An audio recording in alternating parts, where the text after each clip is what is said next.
आवाज आ रही है ऑनलाइन वालों?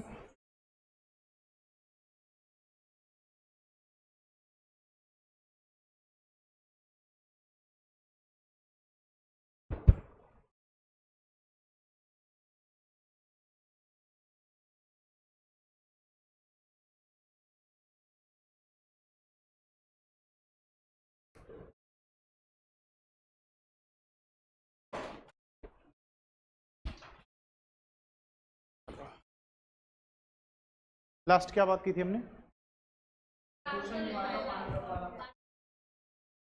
अच्छा, आंसर लिखा था पानीपत वाला। और किंगडम कौन सा किया था लास्ट? अच्छा, अफगान। अफगान किया था ना? चलो ठीक है भाई, इससे पहले शुरू करें, बताओ आप कि कहाँ प्रॉब्लम आ रही है। यस, क्योंकि शौर्य तो आया नहीं, तो भाई पूछना पड़ेगा। बताओ बताओ बताओ, जल्दी बोलो जल्दी बोलो। मतलब क्या समझ नहीं आ रहा कुछ ऐसा मैंने।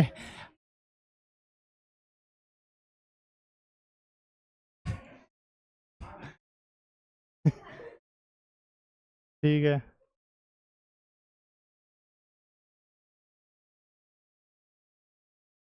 है? क्या है? ठीक, मैंने क्या बोला था? They are not the part of modern history. क्या मैंने ये बोला कि मैं पूरा मराठास पढ़ा रहा हूँ? हम्म। मैं तो वही कह रहा हूँ कि भाई अगर आपको मिडेवल पढ़ाई जाएगी तो उसमें मराठास पढ़ाए जाएंगे। दूसरी बात, देखो आप, जो मेरा अप्रोच है, कितने साल के क्वेश्चन पेपर्स आपने देखे पहले ये बताओ आप, प्रीवियस ईयर के? ठीक है, देखो आप, मैंने देखे हैं, मैंने दिया भी है। अब देखो आप, ठीक है, कम से कम 5 स्टेट का मेंस लिख चुका हूँ अलग अलग। यूपीएससी का लिखा ही है, एक ही अटेम्प्ट दिया है, उसमें मेंस लिखा मैंने, ठीक है। नहीं हुआ वो बात अलग है, लेकिन बात क्या है, अगर आप एक चीज, एक सब्जेक्ट ऐसा हिस्ट्री, यूपीएससी का एग्जाम कब से हो रहा है पता है आपको? है? ठीक है, मतलब ये जनरली ये ब्रिटिशर्स के टाइम का है। मतलब ठीक है, मतलब अगर मैं इंडिया की भी बोलूं तो लगभग 20-25 साल से एग्जाम हो ही रहा होगा, कम से कम अगर मैं बोलूं। वो तो ज्यादा से रहा है ना? अब हिस्ट्री ही पूछना, उसको हिस्ट्री का सब्जेक्ट तो चेंज कर नहीं देंगे। तो हिस्ट्री से इतनी चीजें पूछी जा चुकी हैं, अगर आप लिटरली स्पेक्ट्रम वगैरह उठा करके देखोगे, ठीक है। एक होता है कहानी के वे में पढ़ना, एक होता है कि आपको क्या एग्जैक्ट पढ़ना है, यूपीएससी का ट्रेंड क्या चल रहा है। तो दोनों में डिफरेंस है। आप समझ रहे हो? एक ही चीज से आप इतनी चीजें पूछ चुके हो कि उसका अप्रोच पूरा बदल चुका है। अब यूपीएससी आपको किस हिसाब से पूछेगा, मैं उस हिसाब से करवा रहा हूँ, पहली बात। दूसरी बात, अगर आप क्वेश्चन पेपर्स उठा करके देखोगे, है ना, जैसे आपने ट्रीटीज वगैरह की बात की कि बहुत सारी ट्रीटीज वगैरह नहीं हुई, तो जो इंपॉर्टेंट ट्रीटीज हैं वो सारी चीज़ें पहले तो मैंने करवा रखी हैं, ठीक है। जैसे जब मैंने मराठा किंगडम करवाया, बाकी जो इनके रूलर्स हैं, बाकी चीज़ें हैं, मैंने आपको बोला कि it is a part of medieval medieval history में ये सारे डायनेस्टीज आपको एकदम विस्तार से करवाई जाएंगी कि इस राजा के टाइम पे क्या हुआ। क्योंकि मैंने बोला कि मैं सीधा शुरू कर देता कि ब्रिटिशर्स पे पहुंच जाता तो बैकग्राउंड नहीं बन पाता। नहीं नहीं, पढ़ते रहो, मैं ये नहीं कह रहा हूँ कि मत पढ़ो, खुद से पढ़ना इज गुड है। तो एक चीज बताओ, अच्छा जो नहीं समझ आ रहा, मराठास के बारे में क्या आपने पढ़ा जो आपको लगा कि नहीं ये तो रिलेट ही नहीं हो रहा? अरे बताओ तो। अरे एक बात बताओ, जब मैं नहीं, सबने नहीं बोला, सिर्फ 3 लोगों ने बोला, इसलिए मैं आपसे स्पेसिफिकली पूछ रहा हूं।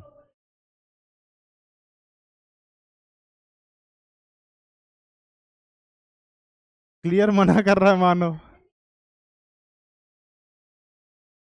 चलो और बताओ किसने किया था, सबसे पूछते हैं, मतलब इसको अदरवाइज मत लो। अदरवाइज मतलब नहीं, ठीक है। अगर कोई चीज नहीं समझ आती है तो ये अच्छी बात है कि आप बोल रहे हो, मैं ये नहीं कह रहा हूं कि कोई दिक्कत इसमें। अदरवाइज मतलब देखो आप, जैसे कुछ चीजें मैंने मराठा किंगडम बताई, जब मैं ईस्ट इंडिया कंपनी पढ़ाऊंगा तो ईस्ट इंडिया कंपनी से जितने किंगडम से रिलेट होंगे, उनसे जो जो ट्रीटीज हुई, जो जो बैटल्स हुए, अभी तक ना मैंने एंग्लो मराठा वॉर बताया, ना मैंने एंग्लो मैसूर वॉर बताया, अभी ये सब नहीं कराया ना। इसमें जितनी इंपॉर्टेंट ट्रीटीज आएंगी कवर हो जाएंगी। तो अभी 4-5 क्लासेस हुई हैं, शायद इसलिए कंफ्यूजन हो रही हो। थोड़ा आगे जाएं तो हो सकता है चीजें क्लियर होने लग जाएं, बताओ।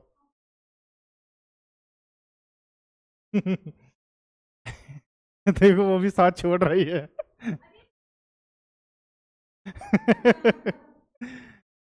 बताओ एक, अरे कुछ तो ट्रीटी विटी बताओ तो मुझे भी पता चले कि क्या ट्रीटी रहेगी मुझसे। मैंने किताब का, ठीक है चलो शौर्या को आने देते हैं। ठीक है, तो घबराने की बात नहीं है, जिस दिन मॉडर्न हिस्ट्री कंप्लीट होगी, ऐसा देखो, हिस्ट्री इज बोरिंग, पहली बात आप समझ लो। तो लिटरली पढ़ने के लिए आपके पास ना कम से कम 50 बुक्स हैं, लेकिन आपको एग्जैक्टली exactly क्या पढ़ना है, या तो ये तब आपको पता चलेगा जब आप बहुत सारे एग्जाम्स दे चुके होगे, है ना। आपको एग्जैक्ट क्या पढ़ना, लिटरली ये आपको नहीं समझ आएगा। आप कहानी जैसे पढ़ोगे तो आपको सब इंपॉर्टेंट लगेगा, अगर ये भी हुआ था ये भी हुआ था। यूपीएससी कभी आपसे फैक्चुअल या ऐसी चीजें पूछने वाला ही नहीं। मैंने बोला कि सिर्फ जो चीजें आज से रिलेटेड हैं, जो ब्रिटिशर्स से डायरेक्टली रिलेट होती हैं, सिर्फ वही चीजें पूछी जाएंगी, क्योंकि करंट का कोई स्कोप ही नहीं है हिस्ट्री में। किस युद्ध को आप अपडेट कर लोगे, आप बताओ, हैं कि भाई इसकी 50वीं सालगिरह पे आओ पानीपत का युद्ध करते हैं। तो ये पॉसिबल ही नहीं है। तो यूपीएससी जितने क्वेश्चंस पूछ सकता था पूछ चुका है। ट्रेंड इज चेंजिंग, इसीलिए मैंने एक सेंट्रलिस्ट की किताब का वो रखा। मैंने नाम बताया है शेखर बंदोपाध्याय, पलासी से आज़ादी तक, द बुक का नेम। अगर वो बुक आप पढ़ो तो आपको थोड़ा बेहतर समझ आएगा। रही बात स्पेक्ट्रम वगैरह की, मैं मना नहीं कर रहा हूँ कि मत पढ़ो आप, या ये रेलेवेंट नहीं है, लेकिन लिटरली मान के चलो आप उठा, सारे लोग सबसे पहला बुक अगर रिकमेंडेशन दिया जाता तो spectrum, spectrum most famous book है ना। तो क्वेश्चंस इतने बन चुके हैं ऑलरेडी, और थोड़ा लेफ्टिस्ट और राइटिस्ट वाली भी बात है। बाकी रही बात, तो चलो शौर्या का आने तो देखते हैं क्या ट्रीटीज वगैरह रह गई हैं। हाँ, क्योंकि बैकग्राउंड बनाना था, विदाउट मिडेवल थोड़ा बहुत बताए, बैकग्राउंड बताए, मैं यहाँ मूव नहीं कर सकता था। जब आपको मुगल डायनेस्टी पढ़ाई जाएगी उसमें सारे नाम आएंगे, चिनकुलिश खान का भी नाम आएगा, सैयद ब्रदर्स का भी नाम आएगा, मुगल डायनेस्टी का ही तो पार्ट है, ये जितने से रिलेट हो रहे हैं इस सारे का नाम आएगा। ये नाम आपको दोबारा आएंगे, बैटल्स दोबारा आएंगे। इवन बैटल ऑफ पानीपत मैंने बताया मॉडर्न का पार्ट ही नहीं है, लेकिन आपको आइडिया होना चाहिए कि मराठास का पतन कहाँ से शुरू हुआ, इसलिए मैंने बता दिया, है ना। ठीक है, बाकी यशिका कुछ ट्रीटी बता लेकर के आना, अगर इनके शौर्या नहीं आता है तो। शौर्या का देखो दो चीजें हैं, पहली बात, शौर्या इकोनॉमी वाले टाइम पे भी शौर्या से बात हुई थी, याद होगा तो, बात हुई थी ना, नहीं पता, मैं बताता हूँ। तो शौर्या ने बोला, फिर मैंने शौर्या से बात की, अच्छा मानो लोग तो थे, तो बोला कि सर मुझे लगता है कि ये इट्स नॉट इनफ। तो मैंने बात की, मैंने कहा भाई बताओ कौन से पेपर में एग्जाम में क्वेश्चन आया जो मैं मतलब नहीं करवा पाया। तो फिर उसने बोला सर मुझे अच्छा नहीं लगता सब्जेक्ट। मैंने कहा these are two different thing, एक तो आपको पसंद नहीं है, दूसरा आपको समझ आना। अगर मैंने जितना पढ़ाया है उसमें आपको कोई डाउट नहीं है तो you are going in right direction, थोड़ा भरोसा रखो, ठीक है। okay. बाकी रही बात ट्रीटीज वगैरह की, तो ये मान के चलो कि it is part of medieval, आपको वो चीज़ें कंप्लीट करवा दी जाएंगी। इसमें भी जैसे आपने बोला ना कि मॉडर्न हिस्ट्री की बुक में है, तो सिर्फ बैकग्राउंड बनाने के लिए वो चीज़ें आगे दी गई हैं कि हाँ ठीक है, आपको ऐसा ना लगे कि एकदम से कट होकर के आप सीधा कहाँ पहुँच गए। ठीक है, इतना भाषण बहुत है कि और दूं?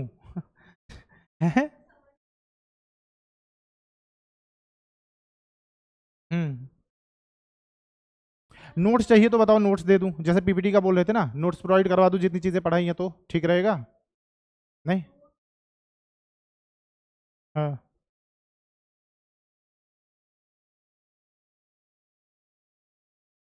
ऐसा मतलब पीपीटी में इसलिए बना के नहीं लेता, मुझे थोड़ा बोरिंग लगती है वो, कि ऐसे लगता है कि यार छाप करके ले आए अब उसको पढ़ते जा रहे हो।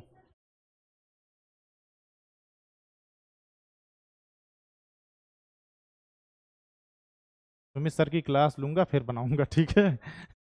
अब सर की क्लास अटेंड करता हूँ, बताओ कब क्लास होगी सुमित सर की। ठीक है, देखते हैं। ठीक है, पीपीटीज वाला जो सीन है, मतलब अगर नोट्स प्रोवाइड करो तो बात तो वही है, तो अगर नोट्स प्रोवाइड करवा दूं ऐप पे तब भी तो बात वही रहेगी, मतलब पीपीटी अलग से बना के लाके यहाँ चलाऊं, या फिर नोट्स प्रोवाइड कर दूं आपके फ़ोन में हो जो चीज़ें बताऊं, एक ही बात नहीं है क्या।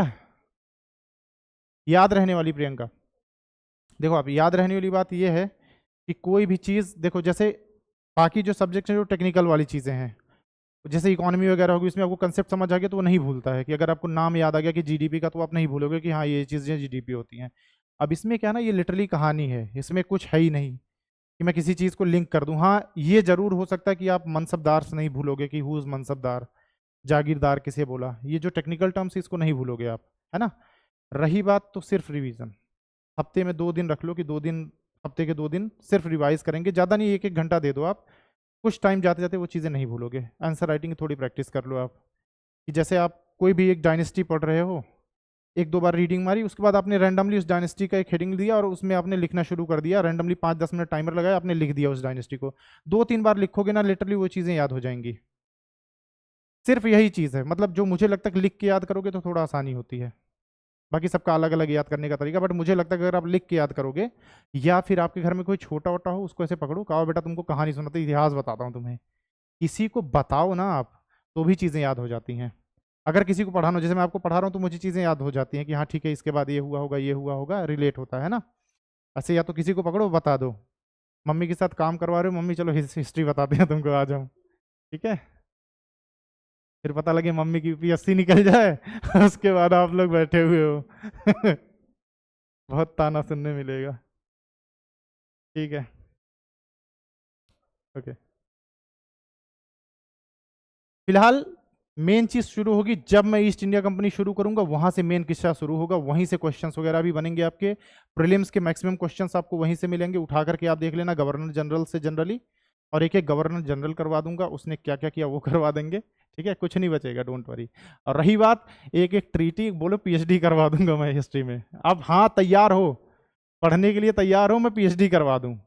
मैं कोशिश कर रहा हूँ कि बोरिंग ना हो। मैं लिटरली अभी एक बात बताओ, अगर मैं एक युद्ध में 25 लोगों की जिक्र कर दूं, जैसे शहादत अली खानवान की जितनी इंपॉर्टेंस थी उतना मैंने बता दिया, है ना। वैसे तो जैसे मैंने ट्रीटी ऑफ सालबाई बताई, उसमें भी सिर्फ इतनी बात बताई जाती कि हाँ ये इस वजह से हुई थी, उसमें जैसे मैंने महादजी शिंदे वगैरह का जिक्र किया, कोई रेलिवेंस ही नहीं है उनका, कि महादजी शिंदे वगैरह का नाम किसी ने ना सुना होगा, ना वो आएगा कभी। औरंगजेब के टाइम में जो मेन चीज़ें हुई, जैसे आपको आंसर लिखना है वो चीज़ें आपको पता चल गई, है ना। चलो, तो लास्ट किंगडम जो हमने डिस्कस किया था है, हाँ, अच्छा बढ़िया याद दिलाया यार आजकल भूल जाता हूँ मैं, है। अच्छा ओके, आकाश है क्या इसमें, अच्छा आकाश है नहीं है। चलो, तो लास्ट किंगडम हमने बात की थी जाट, अफगान्स, ठीक है। तो लास्ट की अफगान्स का शुरुआत कैसे हुआ था, हमने जब अफगान किंगडम की बात की थी, अफगान्स आए कैसे थे इंडिया में, लोधी के टाइम पे आए थे, फिर माइग्रेशन हुआ, मैंने बोला कि पॉलिटिकल इंस्टेबिलिटी, है ना, कि लगातार वहां पे रूलर्स आते रहे, लड़ाई होती रही, अब एक जगह जहां लड़ाई झगड़ा लगातार होता रहेगा तो लोग वहां से माइग्रेट करना शुरू कर जाएंगे, जैसे सीरिया वगैरह का हाल देख लो, कंट्री की हालत बहुत खराब है इस टाइम पे, लिटरली पर डे की उनकी जो अर्निंग है एक पर्सन की सीरिया में इस टाइम पे, वो ज़्यादा से ज़्यादा 100-120 रुपये मैक्सिमम, क्योंकि लगातार लड़ाई चल रही है ना। तो मैंने बोला था कि 2 लोग वांडरिंग वॉर लॉर्ड्स थे, एक अफगान्स, दूसरे थे राजपूत, है ना। तो एक तो अफगान प्लस राजपूत, ये बढ़िया कैंप वैम्प लगा करके बैठे रहते थे, बोले कि भाई हाँ किसको लड़ाई करवानी है आओ, ठीक है। तो ये आराम से शस्त्र वस्त्र लेकर के बैठे हैं कि आप तुरंत फोन करो कि हाँ भाई बंदे लेकर आ जा है ना। मीम देखा भाई, बंदे लोग घुस गए हैं, नहीं देखा, अरे यार कुछ नहीं देखते आप लोग अरे बताओ, इसीलिए इसीलिए समझ नहीं आ रहा, मीम देखा करो, है ना। अगर ये मीम पता होता तो ठीक, तो यहाँ पे अगर बंदे लोग घुस जाते थे तो फोन 2 लोगों के पास जाता था, या तो अफगान के पास या तो राजपूत के साथ। अगर अफगानी बंदे घुसे हैं तो अफगान के पास फोन करना है, अपनी मौत बुलाना है, क्योंकि वो पठान का बच्चा, पठान का बच्चा भाई भाई, है ना। आप अपनी तरफ से बुला रहे हो, उसकी संख्या बढ़ रही है, आपको लगेगा कि ये कैसे हो रहा है ना, कि वो 10 लोग आपको मारने आए, आपने अफगान को फोन किया कि भाई 10 लोग भेज दो, 10 लोग मारने आए हैं, आप देखो कि वो 20 हो गए, तो फिर आपको लगेगा कि ये कैसे हो रहा है ना। तो फिर इनको बुलाया जाता था, क्योंकि उस टाइम पे एक ही मिलिट्री इक्वली पावरफुल थी अफगान के, दैट वाज द राजपूत्स। और ये लोग आप जब भी लिखोगे, आंसर भी लिखोगे, तो ना तो मुगलों के टाइम पे, ठीक, ना मराठास के टाइम पे, और ना ही ईस्ट इंडिया कंपनी के टाइम पे कभी भी पूरी तरह से सबजुगेट नहीं हुए राजपूत्स, ठीक है ना। इनको कभी भी सप्रेस नहीं कर पाए, ये हमेशा एक मिलिट्री पावर बने रहे, यूनाइटेड नहीं थे वो बात अलग थी, लेकिन ये मिलिट्री पावर हमेशा बने रहे, ठीक है ना। तो ये कभी सब्जुकेट नहीं होंगे, जब आप लिखोगे तो ये लिखोगे कि ड्यूरिंग दिस पीरियड, इनको कभी भी बिल्कुल कंक्लूसिवली किसी ने सब्जुकेट नहीं किया, वो पावर थे, पावर बने रहे, है ना। ठीक है, अब आगे बढ़ें। चलो भाई सौर्या बताओ जरा क्या प्रॉब्लम है, मुझे बताओ, लो नब्ज चेक करो मेरी, देखो क्या दिक्कत है। हाँ बताओ ना। अरे भाई,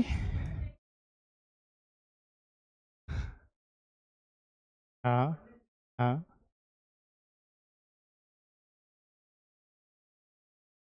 है। अरे यार बिल्कुल अलग बात कर रहे हो, ये कुछ और बोल रहे थे और तुम कुछ और बोल रहे हो तो।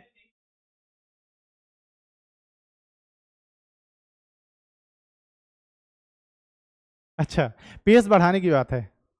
जैसे देखो तुमको समझ आ रही है यार, मैं पेस बढ़ा दूंगा बाकी लोग छूट जाएं। ये लास्ट क्लास होगी, कल से ईस्ट इंडिया कंपनी शुरू हो जाएगी, है ना। फिर अगर पेस बढ़ाना घटाना होगा तब बताना। यहाँ आज जितना है, अरे मॉडर्न हिस्ट्री पहले से ही शुरू हो चुकी है। जब अभी जितने भी किंगडम्स की बात कर रहा हूं मैं, पैरेलली ब्रिटिशर्स आर देयर। सिर्फ मैं उनकी बात क्यों नहीं कर रहा हूं, क्योंकि मैं जब ईस्ट इंडिया कंपनी शुरू करूंगा तो मैं पैरेलली ब्रिटिशर्स की बात करता जाऊंगा। आप समझ रहे हो कि नहीं, there is a parallel polity developing. ये सारे किंगडम्स हैं और इधर ब्रिटिशर्स हैं, ब्रिटिशर्स हैं ऑलरेडी। बात नहीं कर रहा हूं इसका ये मतलब नहीं है, औरंगजेब मरा, उसके बाद ब्रिटिशर्स आर देयर, है ना। क्योंकि औरंगजेब के बाद शासकों ने बोला कि आप आओ हमारे यहाँ। मैंने बोला था फारूक सियार ने अलाउ कर दिया था इनको, कर दिया था ना, सिक्के वगैरह, सॉरी ट्रेड वगैरह के लिए, ट्रेड के लिए अलाउ कर दिया था। हाँ, कि भाई फ्रांस को कंप्लीटली रिस्ट्रिक्ट करवा दिया इन्होंने। अब फ्रांस और ये जो थे ना ब्रिटिशर्स, ये कट्टर दुश्मन। तो टीपू सुल्तान की सबसे ज्यादा मदद कौन करेगा, फ्रांस। टीपू सुल्तान के पास जितनी मॉडर्न चीजें होंगी, it will all be given by the France. ताकि ये क्योंकि भाई यूरोपियन पावर तो वो भी थी ना, फ्रांस छोटी पावर थोड़ी थी। ठीक है, अच्छा चलो। तो अफगान्स एंड राजपूत्स, दो मेजर मिलिट्री पावर्स।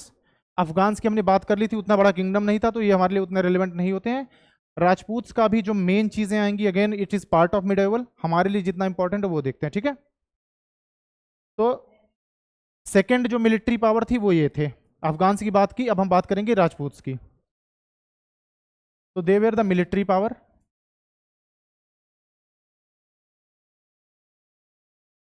ठीक है, they were the military power, Rajputs were the military power like Afghans, ठीक है ना। तो अगर मैं बात करूं मेजर जो रीजन होगा इनका, तो वो राजस्थान वाला रीजन पूरा, ठीक। किस रीजन में ये लोग स्ट्रांग, या किस रीजन में ये लोग रूल कर रहे हैं, वो राजस्थान वाला रीजन। एक बात बताओ, इनको राजस्थान वाला रीजन मिला कैसे होगा। जब मैंने अफगान्स की बात की थी तो मैंने बताया था कि वो किस लिए, पैसे वगैरह पे काम कर रहे हैं। ऐसे ही जब ये राजपूत से ये आर्मीज लड़ाई की, मान लो आप राजा हो, आपके लिए लड़ा कोई राजपूत क्लैन, ठीक। तो जब आप जीत जाओगे तो खुश होकर के कुछ जमीनें वगैरह भी दे देते थे। आप समझ रहे हो कि नहीं। अब किसी राजपूत आर्मी को अगर आपने जमीन दे दी तो ये मान के चलो आसपास का तो वो कब्जा वैसे ही कर लेंगे, है ना। तो इस तरह से जो उनको एज अ रिवार्ड जमीनें मिली, छोटी छोटी छोटी छोटी, उसको एक्सपैंड करके इन्होंने पूरा राजस्थान वाला रीजन कब्जा लिया। अब पूरे राजस्थान रीजन पे राजपूत का कब्जा है। और ये जमीनें कैसे मिली थी, एज अ रिवॉर्ड, मोस्टली लड़ाइयां जीती राजाओं के लिए, एज अ रिवॉर्ड इनको मिले, है ना। तो जैसे रिवॉर्ड में मुझे एक रीजन मिल गया, मुझे पता कि मेरे नेक्स्ट रीजन वाले में कोई राजा वजा नहीं, कोई मुगल का वो बैठा हुआ गवर्नर छोटा मोटा, जो कि पावरफुल नहीं, मैं उसको भगा करके उसको भी कब्जा लूंगा, है ना। तो इस तरह से जो राजस्थान वाला रीजन था, it was captured by the Rajputs. Most of the जमीनें एज अ रिवॉर्ड मिली हुई थी इनको। भाई पैसे दिए, कुछ राजाओं को ये लगा कि चलो इनको अलाई बना लें, ठीक। अब राजस्थान रीजन में कितने राजपूत क्लैंस थे, तो अराउंड 20, एग्जैक्ट नहीं बट हाँ अराउंड 20 क्लैंस, ठीक है। जैसे मिस्ल की बात की थी, वही मिस्ल ही है, बट इनको क्लैंस बोल रहा हूं, ये इंग्लिश में एक सिंगल वर्ड इज क्लैन, क्योंकि कुछ स्पेसिफिकली डिफाइंड नहीं है।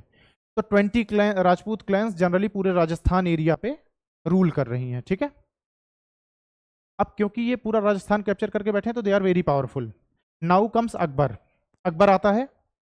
अकबर से पहले तक किसी ने ना इनको छेड़ा, ना इन्होंने किसी को छेड़ा, बस इनको यूज करते थे कि बस ठीक है कोई बैटल लड़ने के लिए बस हाँ बुला लिया, ठीक है।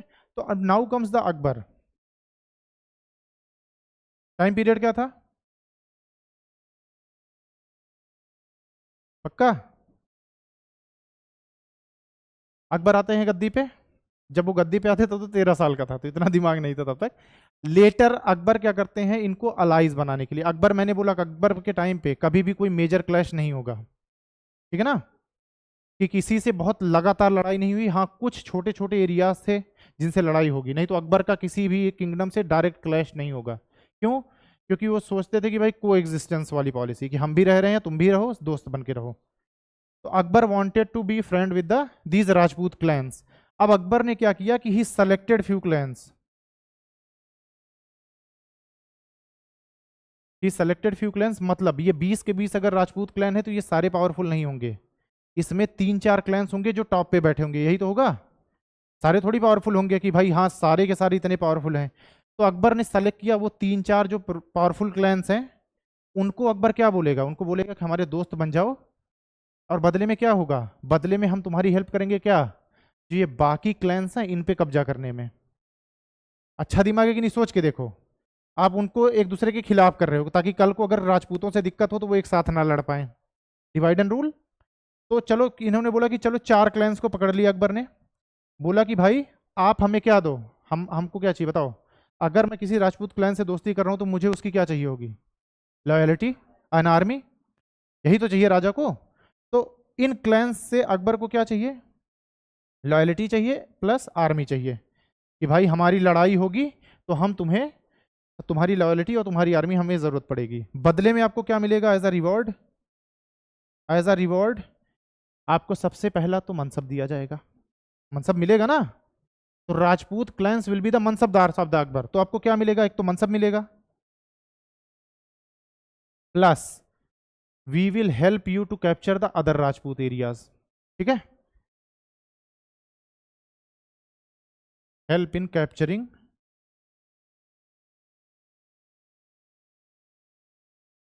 अदर एरियाज, कि अगर मुझे लग रहा है कि आपको लगता है कि आपको अपनी डायनेस्टी को एक्सपेंड करना है तो हम हेल्प करेंगे, मुगल्स आपकी हेल्प करेंगे, है ना।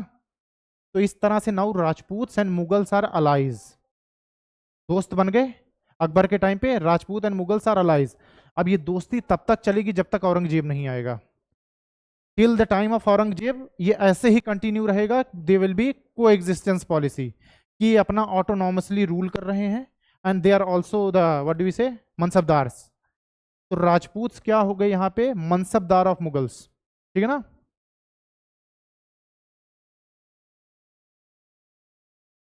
अकबर के टाइम से Rajput will be the mansabdars of Mughals, ये कंटिन्यू रहेगा औरंगजेब के टाइम तक भी, लेकिन औरंगजेब डायरेक्टली इंटरफेयर करना शुरू कर देगा, ठीक है। तो they are the mansabdars of Mughal,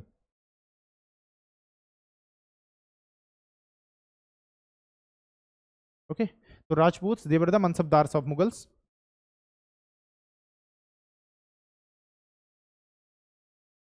ठीक है ना। अब 3-4 क्लैंस ऐसे हैं जिनको बैकिंग मिली हुई है मुगल्स की, और बाकी जो राजपूत क्लैंस हैं वो देखो मौके का इंतजार करेंगे कि कब आप फंसो, हम मदद नहीं करेंगे। ये रीजन एक, मतलब ये एज अ रीजन अगर आप लिखना चाहो ना तो कभी इनमें यूनिटी नहीं रही, पहली बात, क्योंकि वही सरदार्स वाली प्रॉब्लम, सरदार से याद है पेशवाज के, तो उनमें दिक्कत क्या है, वो सबके अपना ईगो है कि भाई हम तुम्हारे आगे नहीं झुकेंगे, है ना, प्लस तुमको ज्यादा इंपॉर्टेंस क्यों मिल रही है, सब चीजें हर किंगडम में ये चीजें सेम होंगी एक्सेप्ट मैसूर, अभी आज मैसूर की बात करेंगे, that kingdom is completely different. अब ठीक है, तो यहां भी वही मराठास वाली दिक्कत कि भाई आप 3-4 लोग इतने मुगलों के खास कैसे बने हुए हो, क्योंकि हम छोटे हैं तो तब तक तो हम दब के रहेंगे, जिस दिन आप पे अटैक हुआ हम हाथ खड़े कर देंगे, हम आपका साथ नहीं देंगे, ये सिंपल सी बात है ना। तो डिसयूनिटी ऑलरेडी एग्जिस्टेड, और डिसयूनिटी, अब बोलो कि ये प्लानिंग थी अकबर की या उसने करना कुछ और चाहा था, हो कुछ और गया, बट हाँ कि मुगल्स के टाइम से डिसयूनिटी है, और पहले से भी डिसयूनिटी थी। एक ही परिवार में 2 लोग अगर इक्वल पावरफुल हैं तो उनमें कभी भी यूनिटी नहीं होगी, है कि नहीं। अगर 2 इक्वल पावरफुल लोग हैं वो किसी एक को अपने से सुपीरियर नहीं मानेंगे, ये हमेशा रहेगा। तो यहाँ भी वही सेम चीज़ है कि because they are equally powerful तो उनको लगेगा कि भाई यू आर नॉट सुपीरियर, ठीक है। ओके देखो आप, तो अगर मैं राजस्थान की पॉलिटी की बात करूं, मैंने बोला 3-4 क्लैंस को इंपॉर्टेंस मिल गई, इसका मतलब जो पॉलिटी का स्ट्रक्चर होगा वो ये नहीं होगा। पहली बात आप देखो, देयर इज 2 डिफरेंट थिंग्स, एक स्ट्रक्चर ये होता है, जैसे मान लो कि यहाँ पे क्लैन 1 है, क्लैन 2 है, क्लैन 3 है, क्लैन 4 है, ऐसे क्लैंस हैं अलग अलग, ठीक। और ऊपर कुछ एक दो क्लैंस बैठे हुए, जैसे मैं बोलूं कि चलो एक क्लैन 10 होगा, क्लैन 12 होगा, ये टॉप पे बैठे हैं और ये लोग इसके नीचे हैं। एक तो ये समझ रहे हो ना कि एक राजा बैठा हुआ है ऊपर, लेकिन राजपूत की पॉलिटी कभी ऐसी नहीं रहेगी। राजपूत की पॉलिटी ऐसे रहेगी कि मतलब कोई भी सबसे ज्यादा पावरफुल है ही नहीं।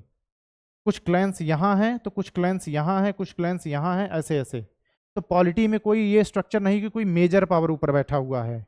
दे आर ऑल इक्वली पावरफुल, इसीलिए लड़ाइयाँ चलती रहेंगी, रिवोल्ट्स होते रहेंगे, क्योंकि कई बार किंगडम्स के ईगो पे आ जाएगी तो वो लड़ाई लड़ लेंगे, किसी एक किंगडम को मार पीट दिया, कुछ भी किया है ना। लड़ाइयाँ लगातार चलती रहेंगी, क्योंकि जो पॉलिटी का स्ट्रक्चर है राजपूत में वो ये कभी नहीं होने वाला, वो ये होगा, ये होगा पॉलिटी का स्ट्रक्चर। ये समझ आ रहा ना कि सारी पावर्स ऐसे पैरेलली चल रही हैं, कोई भी एक्स्ट्रा पावरफुल नहीं है वहां पे। इंपॉर्टेंस ज्यादा मिल जाने से डजंट मैटर कि यू आर एक्स्ट्रा पावरफुल, है ना। तो जब हम राजपूत की पॉलिटी की बात करेंगे तो ये स्ट्रक्चर होगा। इसको आप एज अ आंसर राइटिंग में भी इसको आप यूज कर सकते हो, पॉलिटी का स्ट्रक्चर जहां पे भी। जैसे हम मैसूर की बात करें तो वहां Tipu Sultan is the major power, this structure is there, कि सबसे ऊपर टीपू सुल्तान या हैदर अली एंड देन नीचे बाकी लोग हैं, he is the main power, है ना। ठीक है, तो पॉलिटी का जो स्ट्रक्चर होगा दिस इज द थिंग।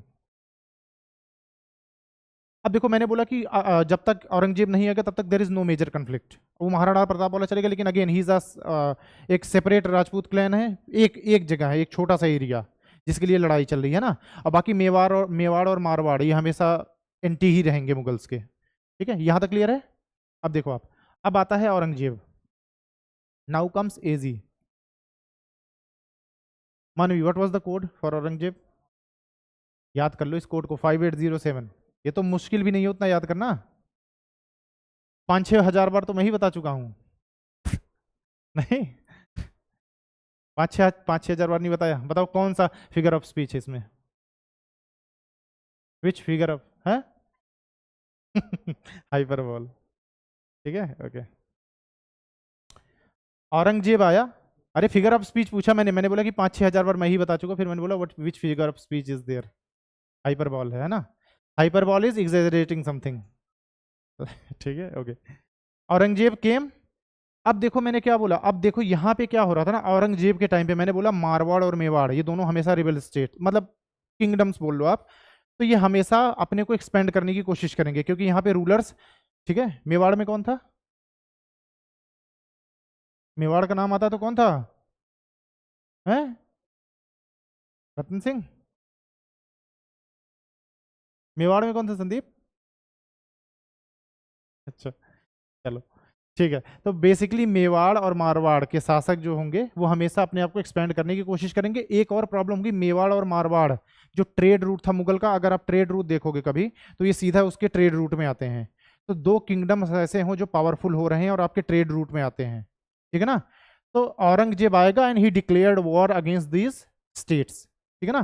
तो ये सीधा वॉर डिक्लेयर कर देगा राजपूत स्टेट्स के खिलाफ, डिक्लेयर्ड वॉर। मैंने बोला कि ये पैदा ही लड़ाई करने के लिए हुआ था, तो इसको जो मिलेगा ये सबसे लड़ेगा कि हाँ तुम आओ लड़ाई कर लो, तुम आओ लड़ाई कर लो, है ना। ठीक है, तो ही डिक्लेयर्ड वॉर अगेंस्ट द,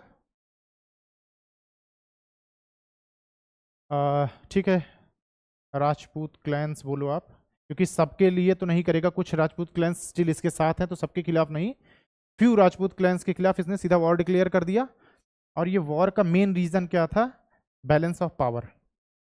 ठीक है, दो तरीके होते हैं किसी चीज को बैलेंस करने के, बताओ क्या? जैसे इस क्लास में कोई पावरफुल हो रहा है, ठीक है, ये बैलेंस ऑफ पावर अगर आपने वर्ल्ड वॉर्स में देखा हो तो ये चीजें हुई हैं, हिस्ट्री में है। कभी रशिया पावरफुल होगा तो यूरोपियन पावर्स और अमेरिका मिलकर के उसको दबा देंगे, कभी कोई यूरोपियन पावर बढ़ रही तो यूरोपियन ही पावर से उसको, सारी पावर से एक साथ आएंगे उसको दबा देंगे, है ना। तो balance of power is what, मान लो कोई किंगडम ज्यादा पावरफुल हो रहा है तो इवन जो एनिमी किंगडम्स है वो भी एक साथ आएंगे और उसको सप्रेस कर देंगे, इक्वल ला देंगे कि ठीक है हमारी इक्वली ही पावरफुल रहो, ऊपर ना जाओ, है ना। ये चीज आप देखोगे, हिस्ट्री अगर आप देखोगे तो ये हुआ है, जर्मनी पावरफुल होगा तो सारे दुश्मन देश भी, इवन इंग्लैंड और फ्रांस जैसे देश भी साथ आकर के लड़ेंगे उसके खिलाफ, है ना। रशिया भी साथ आकर के लड़ेगा, रशिया पावरफुल होगा तो आप देखोगे अमेरिका, कोल्ड वॉर का टाइम अमेरिका, फ्रांस, इंग्लैंड ये सारे एक साथ आकर के रशिया को सप्रेस करने में लग जाएंगे। तो जब भी कोई पावरफुल इस तरह से स्टेट बनेगा तो एनिमीज बहुत सारे लोग एक साथ आएंगे और उसको सप्रेस करेंगे। That is balance of power. Aurangzeb को भी लगा कि भाई कुछ राजपूत क्लैंस जरूरत से ज़्यादा पावरफुल हो रही हैं, तो with help of other Rajput clans इनको सप्रेस कर दो, इनकी पावर को रिड्यूस कर दो कि कल को ये बगावत ना कर जाए हमारे खिलाफ। क्योंकि आइडिया था औरंगजेब को भी कि मैं जब मर जाऊंगा तो उसके बाद चीज़ें बदल जाएंगी, है ना। तो उसने कोशिश की बैलेंस ऑफ पावर के लिए, इसलिए उसने सीधा वॉर डिक्लेयर कर दिया। जो भी राजपूत क्लैंस जरूरत से ज़्यादा पावरफुल होंगी there will be a war. He started interfering in the succession disputes. ठीक है, उत्तराधिकारी कौन होगा, it will be decided by Aurangzeb. Succession disputes में सीधा इंटरफेयर करना शुरू कर दिया। और ये शुरू कहाँ से हुआ, मारवाड़ में एक वो आएंगे, क्या कहते हैं कि राजा, जो कि सिर्फ पैदा हुए थे, ठीक है। तो वो छोटा बच्चा गद्दी पे ना बैठ जाए, इसके लिए वो सीधा सक्सेशन डिस्प्यूट में आ जाएगा, है ना। ओके, तो दो मेजर पावर्स हैं औरंगजेब के टाइम पे जिससे इसको प्रॉब्लम है, that is Mewar plus Marwar. और इसमें मेजर प्रॉब्लम क्यों है, क्योंकि ये किंगडम्स एक तो एक्सपेंड कर रहे हैं खुद को, लगातार जो छोटे राजपूत क्लैंस हैं उन पे अटैक कर रहे हैं जो कि मुगल्स के अलाइज हैं, और ये खुद को एक्सपेंड करते जा रहे हैं। और ये किस रास्ते में आते हैं, जो मुगल्स का मेन ट्रेड रूट है ये उसके रास्ते में पड़ते हैं। तो अगर मुझे कहीं जाना हो और मुझे पता उसी रास्ते पे एग्जैक्ट किसी मेरे एनिमी का घर है, तो मैं कोशिश करूंगा कि उसको एलिमिनेट कर दूं या लेस पावरफुल बना दूं। यही तो कोशिश रहेगी मेरी। रोज मेरा व्यापार जहां से होना, अगर ये मेरे एनिमी स्टेट्स हैं तो ये उनको लूट लेंगे भाई, हमारा व्यापार ही नहीं होने देंगे, लॉस होगा, हमें रेवेन्यू का लॉस होगा। कभी मान लो हम कोई बैटल लड़ने जा रहे हैं मिलिट्री लेकर के, किसी एक मिलिट्री के पार्ट को इन्होंने मार के खत्म कर दिया। हाँ,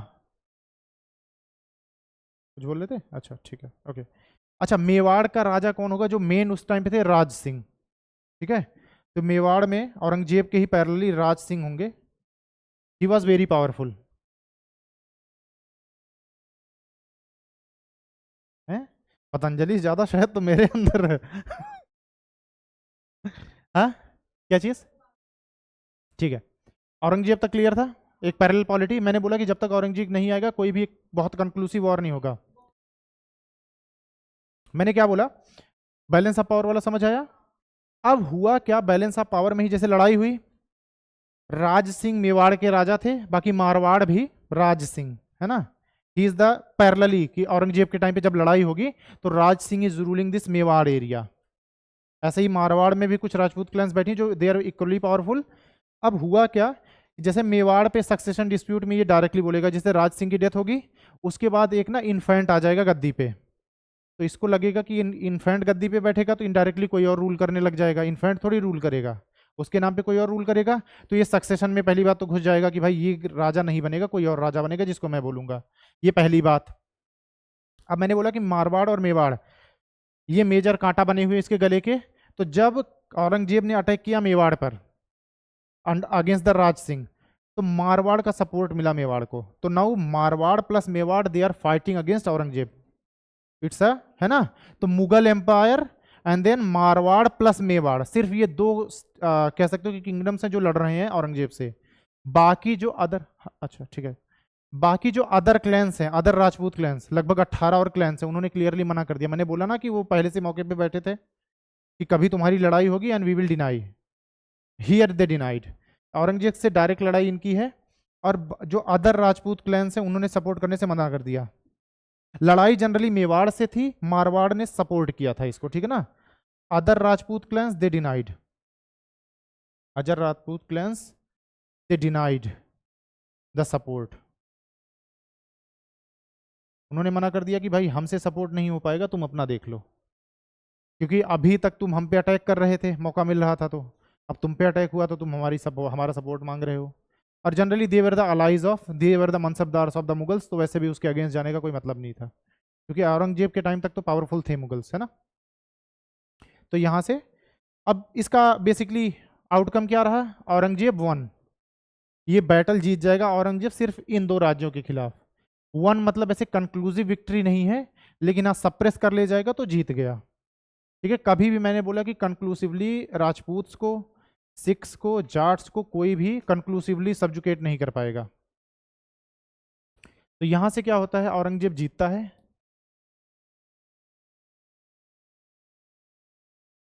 ही वॉज विक्टोरियस। इस वार में जो होता है औरंगजेब के साथ, और then Mewar and Marwar, Aurangzeb won that battle. अब उसके जीतने के बाद वही चीज़ होगी कि भाई अब जो है मुगल्स का थोड़ा सा इन्फ्लुएंस वहाँ बढ़ जाएगा। ठीक है, दो और मेन बातें हैं। 1700s में देयर वॉज अ किंग, जो मेन प्लेयर होंगे उनका नाम था what was the name, Sawai Jai Singh. ठीक है, 1700 में सबसे पहला काम क्या होगा बताओ, 17वीं शताब्दी में औरंगजेब मर गया, तो मुगल्स गेटिंग वीक।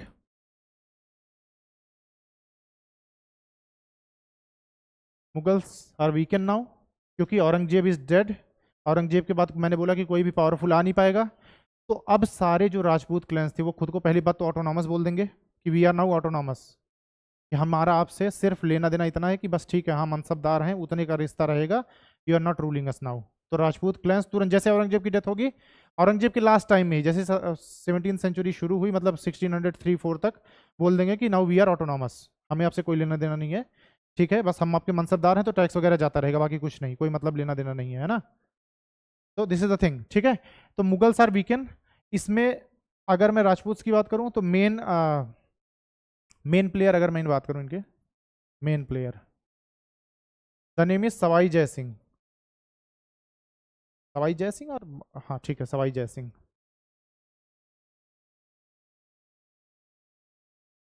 सवाई जय सिंह का नाम किसी को पता है? हाँ, इन्हीं के नाम पे जयपुर बना है, जयपुर को इन्हीं ने बसाया था, सवाई जय सिंह। ठीक है, और इनका टाइम पीरियड था 1699 से 1743। 1699 से 1743, और जयपुर शहर को बसाने वाले यही हैं, इस्टेब्लिश्ड जयपुर, जयपुर शहर। और ये राजा कहाँ के थे जनरली, जो जिस रीजन को ये रूल करते थे उस रीजन का नाम था आम्बेर। आई थिंक आमेर को आम्बेर बोला जाता था उस टाइम पे, या शायद वही रीजन था, है ना। ठीक है, तो ये राजा जो है आम्बेर, उस टाइम पे इसको आम्बेर बोलते थे, शायद इसी को अब आमेर बोला जाता है, बट हाँ ये वहां के राजा थे, he was the king of Amber. ठीक है, तो इनके टाइम पीरियड तक राजपूत का ठीक चल रहा था। 1750s ऑनवर्ड्स, अब यहाँ पे दो पावरफुल लोग आ जाएंगे 1750s में। कौन कौन? 50s में कौन अपने पीक पे होगा? 1750s में एक तो मराठास, तो आप लिखोगे कि 1750s onwards they were continuously, means these Rajput kingdoms, they were continuously attacked by Marathas, क्योंकि they are the emerging power, है ना, 50s में ही सबसे ज्यादा पावरफुल है, तो ये इन पे लगातार अटैक होगा, अटैक्ड बाय मराठास। मराठास इनसे सरदेशमुखी और चौथ भी वसूलना शुरू कर देंगे, है ना। मराठास का अटैक हुआ। एक और पावरफुल किंगडम है इस टाइम पे, अफगान्स, है ना, क्योंकि 50s में ही अफगानी भी, अब्दाली भी चल पड़ा है उधर से, है ना। तो Marathas, Afghans and EIC, East India company भी लगी हुई है, सिर्फ यही नहीं है। तो 1750s में जनरली राजपूत किंगडम्स पे लगातार अटैक्स होंगे, Marathas, Afghans and then East India Company. लेकिन जब आप इसको कंक्लूड करोगे तो आप ये बोलोगे कि but they could not subjugate these Rajput conclusively, है ना, दे कुडंट सबजुगेट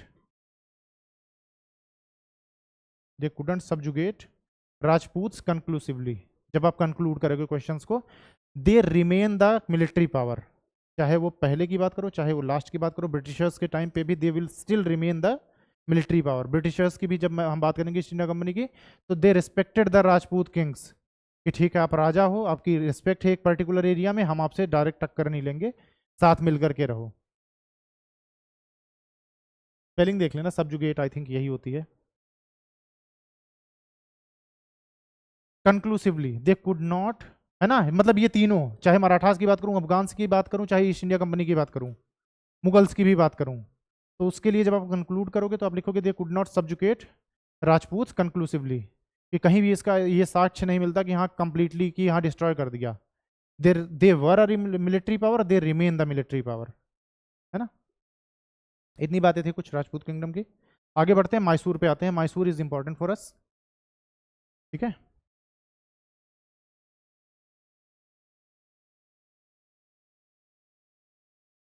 मैसूर कैसे अलग था शौर्य बाकी स्टेट से, चाहे मैं मराठास की बात करूं, राजपूत की बात करूं, मुगल्स की बात करूं, किसी की भी। How Mysore is different. How, किस सेंस में मॉडर्न? जीन्स टी शर्ट पहन के घूमते थे।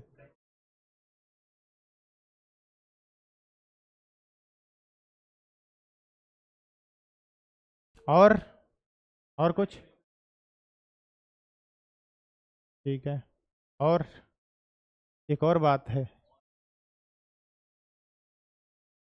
हाँ, इनके एक तो सेंट्रलाइजेशन था, यहाँ पे सिर्फ एक ही पावर होगी, वो राजा। जो टॉप पे बैठा वो पावरफुल, प्लस हाँ जो आपने बोला इंटरनेशनल ट्रेड इनकी एक बहुत बड़ी पावर थी।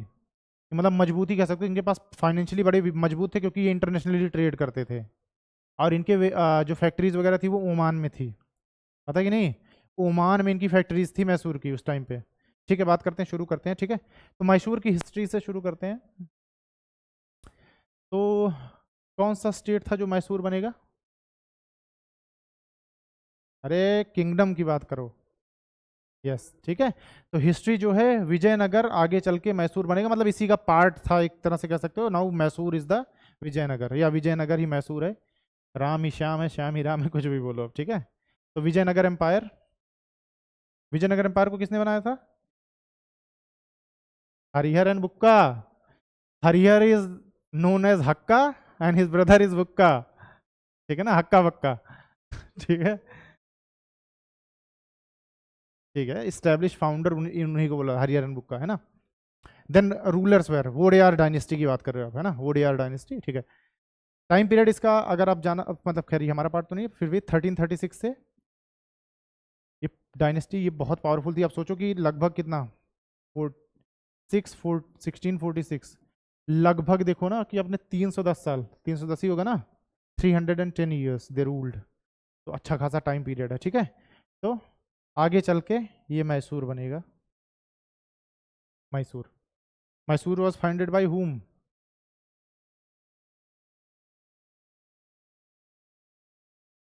ठीक है, एग्जैक्टली जब मैसूर अगर एक एज अ स्टेट एस्टेब्लिश होगा तो टीपू सुल्तान के पापा Haider Ali.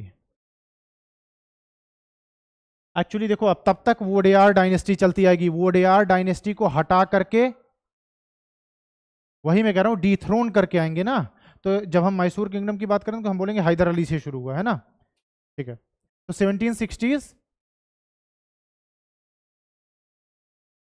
Haider Ali dethrone the prime minister. अभी नाम बताता हूँ, नाम भूल गया फिलहाल में, अभी बताता हूँ फिलहाल। क्या नाम था? नहीं नहीं नहीं नहीं, ना ना ना ना ना ना। अरे एक प्राइम मिनिस्टर था इनका लास्ट में जिसको डिथ्रोन किया इन्होंने। नंज नंज कुछ, देखते हैं अभी, खैर ठीक है, आगे देखते हैं। हाँ ऐसे ही नन कुछ, हाँ मतलब ऐसे ही था जो भी है। Haider Ali dethrone the prime minister, Wodeyar dynasty का प्राइम मिनिस्टर था जिसको हैदर अली डिथ्रोन कर देते हैं।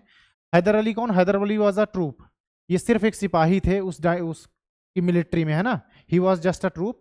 ठीक है, Haider Ali was a troop. तो इनको ना प्रमोट किया जाता है और कमांडर बना दिया जाता है। जैसे ये कमांडर बनते हैं वैसे ये क्या करते हैं, ये उठा के बाहर फेंक देते हैं, इनको कमांडर बना दिया जाता है कि लो भाई, यहाँ से आप कमांडर, एक आर्मी होल्ड करोगे। हाँ, ठीक है, इस्टेब्लिश्ड बोलना, फाउंडेड मत बोलना, है ना। इस्टेब्लिश्ड एक सेफर वे है, मैं कह सकता हूँ कि, है ना।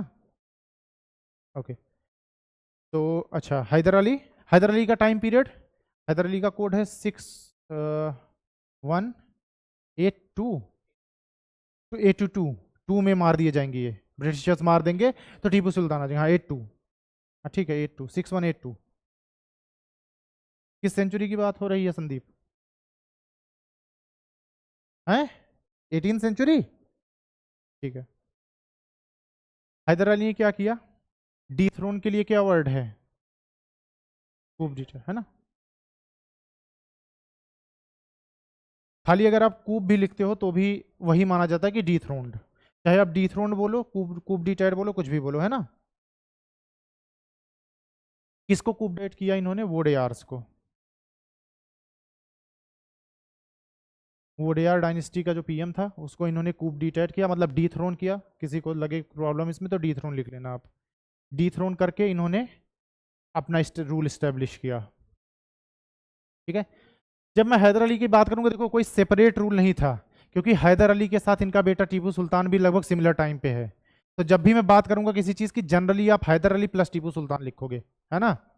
तो इस टाइम पे टीपू सुल्तान भी हैं ऑलरेडी, जो रूल चल रहा है उसमें Tipu Sultan is already there. अगर हैदर अली के पापा का नाम किसी को जानना हो तो he was a military general in the Wodeyar dynasty, the name was Fateh Mohammad. जिससे इनको वहां पे एंट्री मिली, तो इनके पिताजी थे Fateh Mohammad, he was a military general. Fateh Mohammad military general थे, जिसकी वजह से इनको ट्रूप बनाया जाएगा। मतलब इनके पप्पा ने बेस तैयार कर रखा था, जैसे शिवाजी के पिताजी थे वैसे ही इनके। अब अगर मिलिट्री जनरल हो तो कुछ लोग आपके लॉयल लोग उसमें ऑलरेडी होंगे, आप बेस बना रहे हो, है ना। तो इनका थोड़ा भी मिलिट्री सिस्टम आपको बताऊंगा कि इनमें जो है ना डिफरेंट डिफरेंट वो होते थे, मतलब कमांडर्स होते थे, कोई एक पर्टिकुलर एक मिलिट्री नहीं रखते थे ये लोग। बाकी किंगडम से एक इस तरह से भी ये अलग होते हैं कि बाकी किंगडम्स किस पे डिपेंडेंट रहते थे, मनसबदार्स की मिलिट्री पे और जमींदार्स की मिलिट्री पे, है ना। इनके पास खुद की मिलिट्री होगी, है ना। तो इसलिए ये पावरफुल थी, ये खुद की मिलिट्री मेंटेन करके रखेंगे, और वो भी मिलिट्री ऐसी होगी कि कोई एक दूसरे के साथ काम ना कर पाए। अभी आगे समझाता हूँ, बट हाँ, फतेह मोहम्मद थे इनके पिताजी, और then Hyder Ali established his rule by, अभी नाम बताता हूँ, याद आ ही जाएगा, ठीक है। तो अब इनका मेन पर्पस क्या था, Shaurya, what was the main purpose यहाँ पे रूल करने का या मैसूर को कब्जा करने का? हम्म।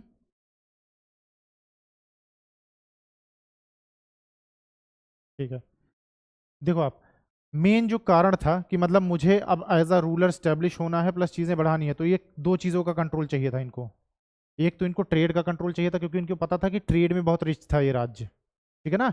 मैं ये नहीं कह रहा हूँ कि ये हैदर अली के टाइम पे रिच हुआ, ये पहले से रिच थे, है ना। तो एक तो ट्रेड पे पूरा कंट्रोल चाहिए था, प्लस टेरिटरी पे। बिना टेरिटरी पे कंट्रोल हुए आप ट्रेड नहीं कर पाओगे। तो मैं बोलूँ तो एक दूसरे के पूरक हैं, कि अगर ट्रेड पे कंट्रोल चाहिए तो इट इज़ ऑटोमेटिक कि हमें टेरिटरी का भी कंट्रोल चाहिए ही चाहिए। इट्स नॉट पॉसिबल कि अगर मेरे पास किसी एरिया का एक्सेस नहीं है और मैं वहाँ पे जाकर के ट्रेड कर पाऊँ इजीली, है ना, कि किसी और का एरिया है और मैं वहाँ पर पे जाकर के ट्रेड कर रहा हूँ। तो मेजर चीज़ें, इन दो चीज़ों का कंट्रोल चाहिए था इनको। तो Hyder Ali wanted the control of the trade. और ट्रेड कौन सा, सिर्फ यही नहीं, पूरे साउथ इंडिया का ट्रेड, क्योंकि इट वाज वेरी रिच, विदेश से ट्रेड हो रहा था। तो कंट्रोल चाहिए था पूरे साउथ इंडिया का। तो शुरुआत यहाँ से होगी, ठीक है। अभी ट्रावनकोर वगैरह बचा हुआ है, it will B attacked by them, ठीक है। तो ट्रेड और टेरिटरी का कंट्रोल चाहिए था, क्योंकि पूरा साउथ इंडिया कब्जा लेने की तैयारी चल रही थी, ठीक है। टाइम भी आप देख लो 1760s, जहां पे क्या डिसाइड हो रहा है, Marathas are getting weakened. Rival power Marathas ही रहेंगे ना उस टाइम पे। अब इनको लग रहा है कि मराठाज वीक हो रहे हैं, अब्दाली चल पड़ा है, तो वो अब्दाली से इंगेज्ड हैं और ये लोग अपना बाकी चीज़ों में, ठीक है। एक बात बताओ, अगर पूरा साउथ इंडिया का ट्रेड चाहिए इनको, तो इसका रिजल्ट क्या होगा, कौन कौन दुश्मन बनेंगे इनके? फ्रेंच, ठीक है। सीधा मेजर अगर मैं बात करूं, फ्रांस उतनी बड़ी पावर थी ही नहीं, टू बी ऑनेस्ट। सबसे पहले मराठास बनेंगे, दूसरी पावर बनेगी हैदराबाद। साउथ इंडिया की लड़ाई हो रही है, Hyderabad will be enemy, resulted in war with Marathas, Hyderabad and east India company. ये चीज रिजल्ट करेगी किसमें, दे will B enemies of Hyderabad, Marathas and east India company, क्योंकि इन तीनों को भी यही चीज चाहिए, है ना। तो इट रिजल्टेड इन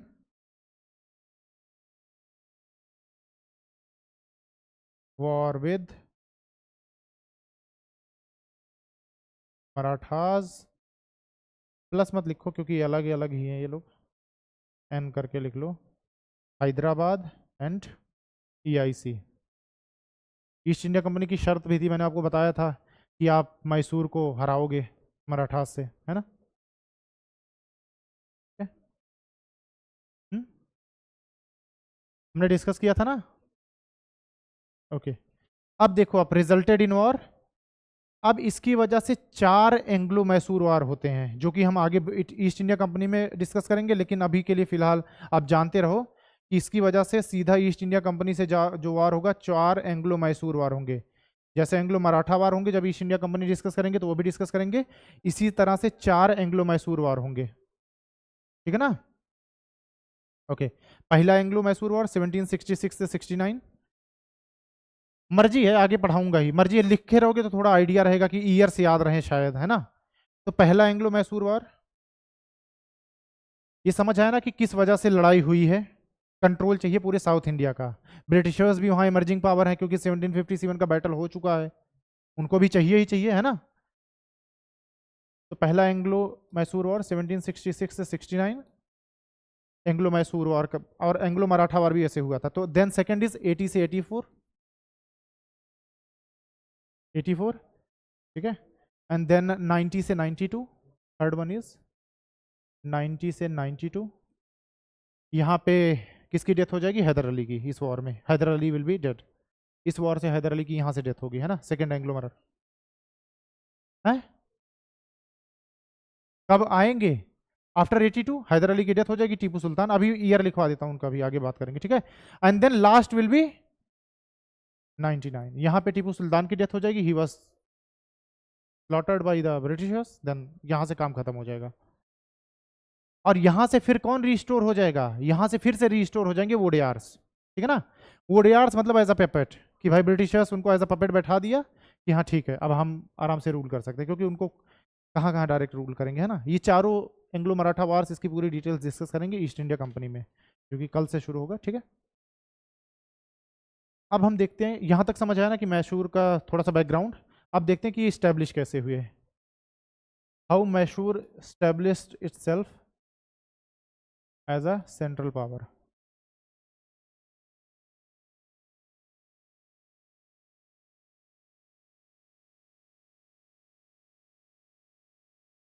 मैसूर ने अपना रूल कैसे स्टेब्लिश किया, मेन बात अब ये है, ठीक है। तो एक तो इनका था मिलिट्री, क्या बोलेंगे, फिक्सलिज्म, फिस्कलिज्म, बताता हूँ रुक जाओ। मिलिट्री फिस्कलिज्म, ये क्या होता है बताता हूँ अब। एक तो ये काम था इनका, दो चीजों पे इनका मेन फोकस, एक मिलिट्री फिस्कलिज्म पे, second is strong centralised state, ठीक है ना? स्ट्रॉन्ग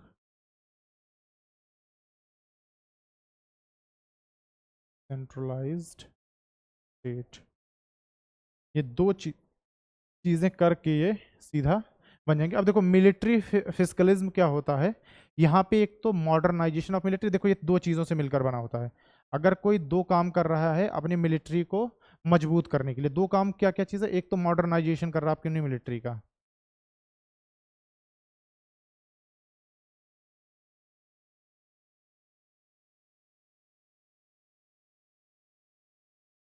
ये देख रहे हैं कि पूरे वर्ल्ड में क्या क्या चीजें चल रही हैं जो एक मिलिट्री को पावरफुल बना रही हैं।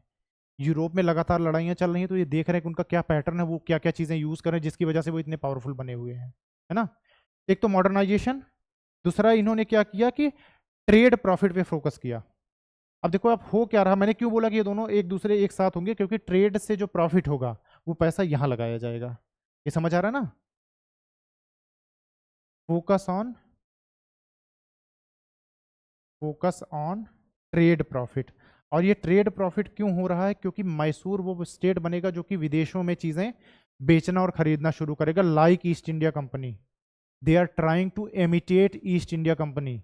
जैसे वो मॉडर्न वेपन्स वगैरह यूज कर रहे हैं, जैसे वो ट्रेड करके बाहर से पैसा कमा रहे हैं, Mysore is trying to copy them, कि हम भी ये काम करेंगे, हम भी इंटरनेशनल ट्रेड करेंगे, वहां से पैसा लाएंगे, और ये प्रॉफिट हम मैक्सिमम कहाँ लगाएंगे? यहाँ लगाएंगे, है ना? तो इट इज को एग्जिस्टिंग। और अगर ये मॉडर्न रहेगा तो ये अपने आप बढ़ता रहेगा, है ना?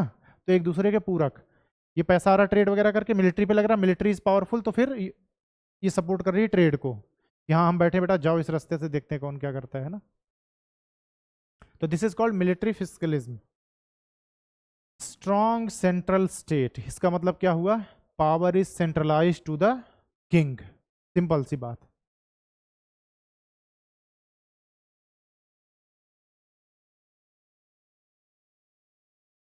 कहाँ पे?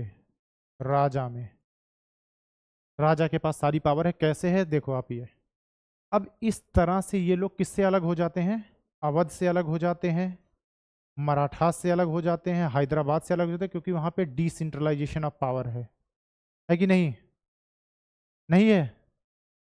और बताओ किसको को नहीं समझ आ रहा है ये तो समझाऊं। देखो आप, मैसूर, या मैं ऐसे बोलूं, यहाँ पे एक लाइन फिर समझाता हूँ कि किसको किसको हटाएंगे। तो यहाँ पे आप बोलोगे मैसूर इज डिफरेंट फ्रॉम, मैं सीधा सक्सेसर स्टेट लिख रहा हूँ, आप समझ जाना कि किसकी बात कर रहा हूँ, ठीक है? Successor states and the Maharashtra या मराठा किंगडम बात कर लो, स्वराज की बात कर लो, साम्राज्य की बात कर लो, ठीक है? Successor states and Marathas. कैसे? देखो आप, अगर मैं बात करूं सक्सेसर स्टेट की, जैसे मैं अवध की बात करूं, तो अवध में शादत अली खान के अलावा जमींदार सार पावरफुल, इंटरमीडिएट जमींदार सार पावरफुल, ताल्लुकदार सार पावरफुल, चाहे आप किसी की बात करो, है ना? तो बहुत सारे पावर्स वहां पे बैठे हुए हैं, है कि नहीं? तो इस चीज को अगर मुझे, अब देखो बहुत सारी पावर्स हो गई तो ऑब्वियसली जो भी वहां का रूलर होगा वो पावरफुल नहीं रह जाएगा, ठीक है ना? तो सबसे पहले ये क्या करेंगे, सेंट्रलाइज्ड पावर बनने के लिए ये रिमूव करेंगे देशमुख को। Who is deshmukh? Revenue collector. All the deshmukh you are terminated, कोई भी देशमुख नहीं होगा। सेंट्रलाइज पावर बनने के लिए मैं बोल रहा हूँ कि क्या किया मैसूर ने या हैदर अली ने, तो ये सबसे पहले किसको हटाया इन्होंने? देशमुख को। देशमुख पता है ना? कोई कंफ्यूजन? Who is Deshmukh? हाँ, देशमुख मतलब रेवेन्यू कलेक्टर्स। रेवेन्यू कलेक्टर्स, किसी को भूल गया हो तो लिख लो, देशमुख इज रेवेन्यू कलेक्टर। कि मतलब अब कोई रेवेन्यू कलेक्टर नहीं होगा क्योंकि वो हिस्सा चाहिए होता था उनको, है ना? और क्योंकि ये हिस्सा लेते थे because they were the partners, नौकरी पे नहीं रखा है, ये आपकी कंपनी में हिस्सेदार हैं। आप कंपनी के हिस्सेदार को हटा दोगे तो कंपनी आपकी होती जाएगी, है ना? तो एक तो देशमुख को हटाया, there was another name which is called poligars. Deshmukh को हटाया और इन्होंने हटाया पॉलीगार्स को। पॉलीगार, POLIGARS, पॉलीगार समझाता हूं। ये somewhat like taluqdars, they are somewhat like taluqdars, but poligars Mysore में डिफरेंट हुआ करते थे। और ये कब से चले आ रहे थे? ये वोडियार डायनेस्टी के टाइम से एग्जिस्ट करते हैं पॉलीगार्स, है ना? They are from the Wodeyar dynasty. अब देखो पॉलीगार्स कौन होते थे, यहां तक क्लियर है ना? दो मेजर पावरफुल लोग थे उसके टाइम में, हैदर अली के टाइम पे। एक देशमुख जो कि रेवेन्यू कलेक्टर्स थे, उनको हटा दिया कंप्लीट, जितने थे सारे एक साथ हट जाओ। And then comes poligars. Poligars कौन थे? They were very powerful. पहली बात तो ये ऑटोनॉमस ग्रुप हुआ करते थे या फैमिलीज हुआ करती थी, अरिस्टोक्रेट फैमिली जो ऑटोनॉमस होती थी, मतलब राजा का दबाव नहीं होता था इन पे। They are the equal power, जैसे पेशवा एंड छत्रपति, वैसे ही poligar and the Wodeyar dynasty king. तो पहले इनकी बात करूं कि दे वर ऑटोनॉमस। एक तो ऑटोनॉमस थे ये, दूसरी बात देखो आप, इनकी खुद की आर्मी होती थी। पॉलीगार्स दे हैड आर्मी। हाँ, हाँ कह सकते हो कि क्लैन बोल लो। पॉलीगार्स आर लाइक अ क्लैन, कि 8-10 लोग एक ही परिवार के मिलकर के एक बड़ा सा परिवार बन गया, और इनकी खुद की आर्मी होती थी, ठीक है? और एक चीज आर्मी हो गई, और इनका देखो एक होता था जागीर वगीर देना, इनके पास वतन जागीर होती थी, ओन लैंड्स, इनके पास खुद के लैंड्स हैं, ओन लैंड। अब ओन लैंड होने का ये मतलब नहीं कि ये राजा को रेवेन्यू वगैरह नहीं देते होंगे, लेकिन बहुत नॉमिनल, पूरी जमीन मेरी है, एक पर्टिकुलर एरिया कब्जा करके रखते थे। तो जो रूरल एरियाज थे, विलेजेस, उस पर सिर्फ दो लोगों का राज चलता था, पहले होते थे देशमुख, दूसरे होते थे पॉलीगार। पूरा रूरल एरिया ये कब्जा करके रखते थे, पूरे विलेजेस पे वोडियार डायनेस्टी का किंग का डायरेक्ट अधिकार नहीं होता था, ये दोनों उसके अधिकार, ये इसके क्षेत्र में होते थे, Deshmukh and then these poligars, they ruled the village areas. Total village area पे इनका कंट्रोल था। तो सबसे पहले इनको हटाना पड़ेगा, जैसे ही हैदर अली पावर में आते हैं सबसे पहले इनको रिमूव कर दिया। Now power is centralize to the state, मतलब किंग में, ठीक? और उसके बाद, अच्छा ठीक है, तो मैं ऐसे लिख देता हूं कि देशमुख प्लस पॉलीगार्स दे वर रिमूव्ड। इनके पास जो भी जमीनें थी उस पर डायरेक्ट राजा का अधिकार आ गया, जो भी, ठीक है, आर्मीज वगैरह थी वो किसके अंडर आ गई? राजा के अंडर आ गई। अब एक बात बताओ, रेवेन्यू कलेक्शन का चाहिए होगा कि नहीं कोई? नाउ रेवेन्यू कलेक्शन के लिए there will be officer appointed by the king, ठीक है। तो रेवेन्यू कलेक्शन कैसे होगा? Tax collection by state officials,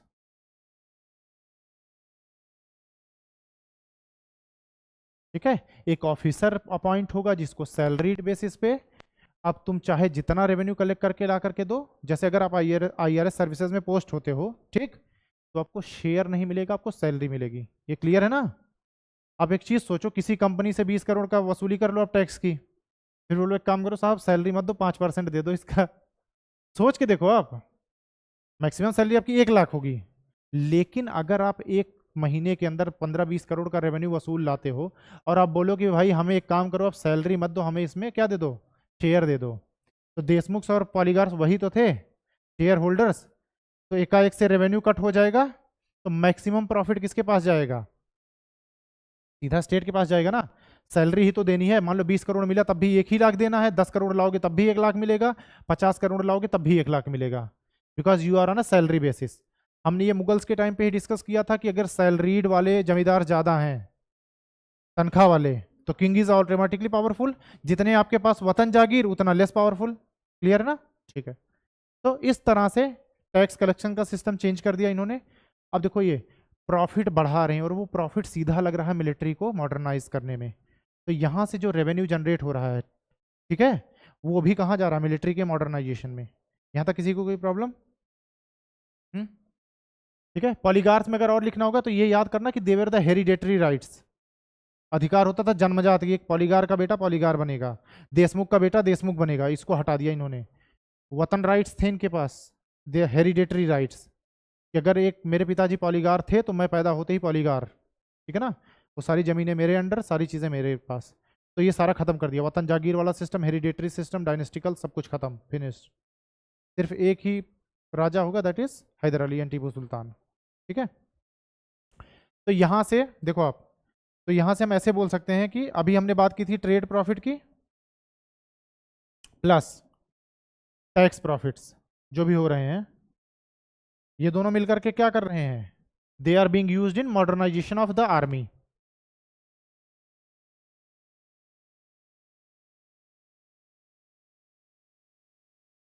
modernisation of military. यहां तक किसी को कोई प्रॉब्लम हो तो बताओ आप। Anyone? Ayesha, any problem till here? Ranjana, अब तक ऐसा कुछ रहा जो नहीं समझ आया हो? पक्का? शाश्वत? बड़े शांत हो आजकल हैं? अच्छा ठीक है, 1-1.5 साल बाद बात करेंगे। सुन लेगा क्या? अच्छा, ठीक है। ओके, तो ये सब जो मैसूर कर रहा है ना, ये ऑलरेडी कोई कर रहा है जिसको ये कॉपी कर रहा है, तो this thing is already done by East India Company, तो they are trying to copy East India Company. Trade profit, central power खुद को बना करके रखो, ये सारी चीज़ें यूरोप में ऑलरेडी चीज़ें चल रही हैं, जिसको ये लोग कॉपी करने की कोशिश कर रहे हैं, और मदद कौन कर रहा है? France parallelly, France is helping them. अभी आगे देखते हैं वो सारी चीज़ें, बट हाँ यहाँ तक क्लियर है ना? ठीक है। तो अब देखो थोड़ा सा इसमें, अगर इसकी बात करूं मैं ट्रेड प्रॉफिट्स की, तो इनको ये पता चला, इन्होंने देखा कि भाई ईस्ट इंडिया कंपनी के पास इतना पैसा आ कहाँ से रहा है। इन्होंने देखा कि ईस्ट इंडिया कंपनी जो है गुड्स को वो सेल कर रही है इंटरनेशनली, इंडिया से रॉ मटेरियल उठाते थे, बाहर ले जाके अच्छे दामों पे बेच देते थे। इनको लगा कि ये काम हम भी कर सकते हैं, तो they started doing the same, कि भाई मैसूर ने शुरू कर दिया इंटरनेशनल ट्रेड। जैसे ट्रेड प्रॉफिट में ही आप ये भी मेंशन कर देना कि भाई हाँ ये इंटरनेशनल ट्रेड कर रहे हैं,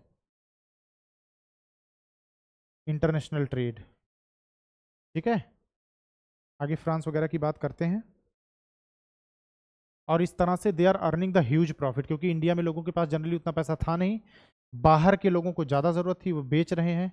इंडिया में देखो आप, रिच इन स्पाइसेस, इंडिगो की खेती होती ही थी, है ना, मैंने बताया है इंडिगो की खेती, और भी कुछ चीज़ें थी जो इंपॉर्टेंट थी उस टाइम पे, और ये सारी चीज़ें बिक रही हैं बाहर, तो they are earning the huge profit because they are almost controlling the South India.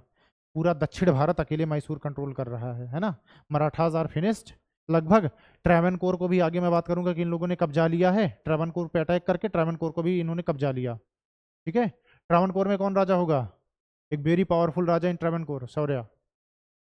Martand Verma, नाम सुना है? बाहुबली वाला, नहीं नाम सुना? अरे मार्तंड वर्मा भाई, Marthanda Varma, he was ruler in Travancore. ठीक है ना?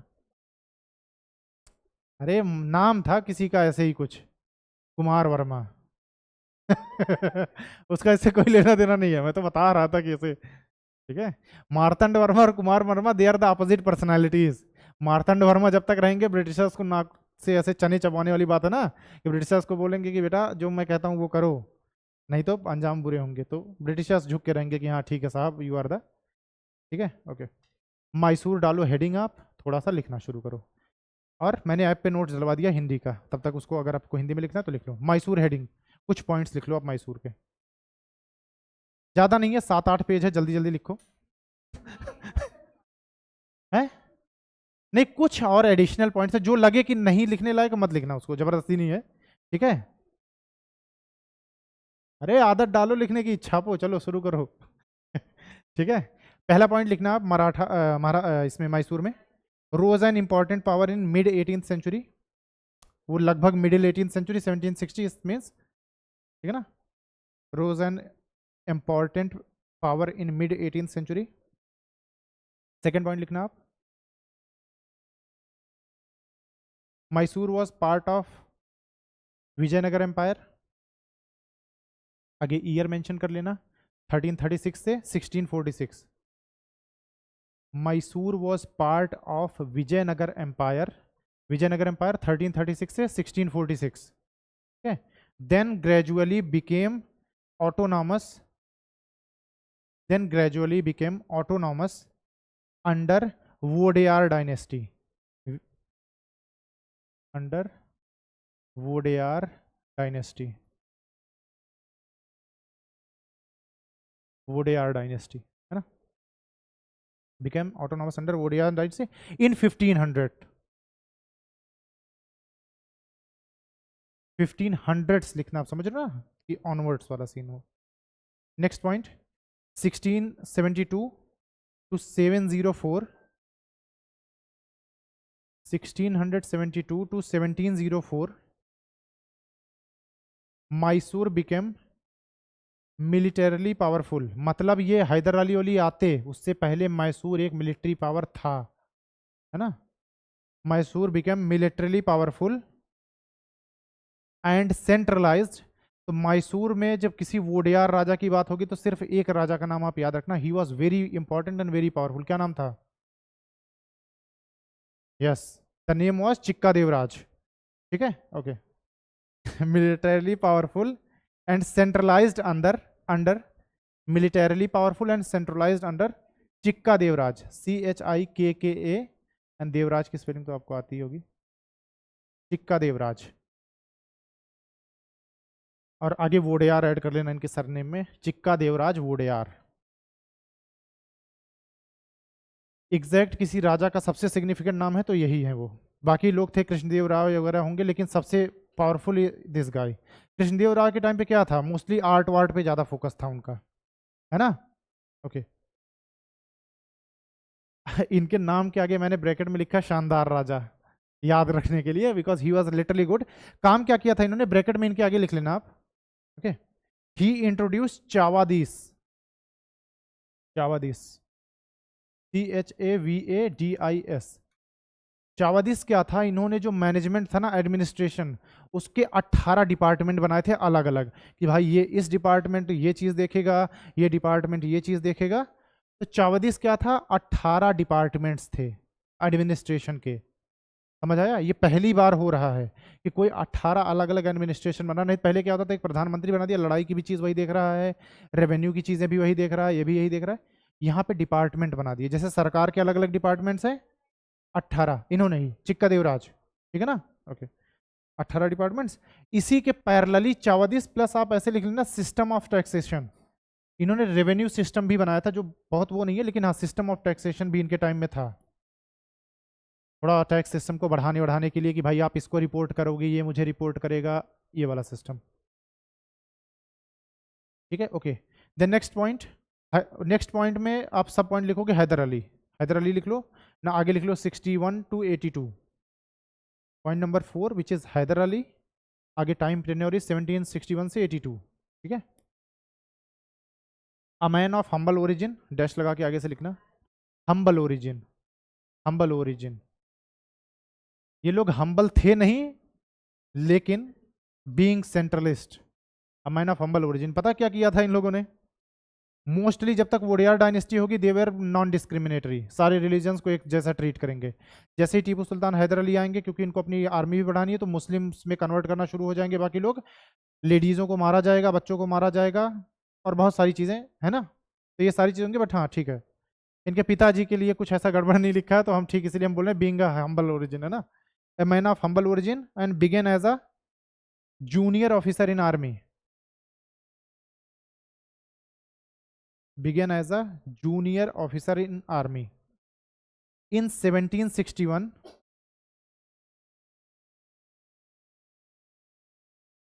in 1761 he overthrew, उठा के फेंक दिया, ताकतवर थे, जिम करते थे, ऐसे उठाया और फेंक दिया। ठीक है, he overthrew corrupt prime minister, the name was Nanjaraj, corrupt PM Nanjaraj. ठीक है, Nanjaraj, who had reduced Wodeyar's two puppets, who had reduced मतलब नंजराज ने 2 वोडियार पपेट्स को हटाया और इन्होंने नंजराज को हटाया। ठीक है, वो मूवी देखी क्या, कैसे देखो बंदूक लगा के पीछे से खड़ा हुआ, फिर उसके पीछे एक और आदमी आ गया बंदूक लगा के खड़ा हो गया, है ना, तो वो वाला सीन था। ठीक है, corrupt PM Nanjaraj, who had reduced Wodeyars 2 puppets, तो वोडियार डायनेस्टी के 2 पपेट्स थे जिसको वो हटा चुका था, और उसको हटा दिया हैदर अली ने। तो हो सकता है उस टाइम का वेट कर रहे हो, 1761 में कुछ और हुआ था जिसकी वजह से, समझ आ रहा ना। Wodeyars 2 puppets, therefore Wodeyar dynasty came to an end, Wodeyar dynasty का अंत होता है यहाँ पे officially 1761। Hyder Ali is there now. अब नेक्स्ट पॉइंट इनके काम लिख लेना, वर्क ऑफ हैदर अली, कि क्या क्या कुछ चीज़ें इंपॉर्टेंट थी जो इन्होंने करवाई थी, वो आपको पता होनी चाहिए। सबसे पहले काम इनका यही होगा कि he took the help of French. पहला काम हैदर अली का, took the help of French to modernize military, took the help of French to modernize military by importing technology, बाहर से टेक्नोलॉजी इंपोर्ट हो रही है, by importing technology and trainers, बाहर से लोग आ रहे हैं ट्रेन करने के लिए आर्मीज को। ठीक है, took the help of French to modernize military by importing technology and trainers, technology के साथ साथ वो चीज़ें सिखाने के लिए, जैसे हम कोई भी बाहर का वो खरीदते हैं ना मिसाइल वगैरह, तो उसके साथ ट्रेनर्स आते हैं बताने के लिए कि इस तरह से, है ना, तो सेम चीज़। ठीक है, सेकेंड इज इनके टाइम पे 3 कर्नेटिक वॉर्स, 3 कर्नेटिक वॉर्स। पहला था 1746 से 48, 1746-48, सेकेंड था 50 से 54, 50 to 54। 3 कर्नेटिक वॉर्स, जो जब तक ये हैदर अली थे, मतलब ऑब्वियसली ऑफिशियल नहीं हुए थे, लेकिन इन्हीं के टाइम टेन्योर पे था। तो 1746 से 48 पहला, 50 से 54 दूसरा, और 56 से 63 तीसरा, तीनों 56 से 63,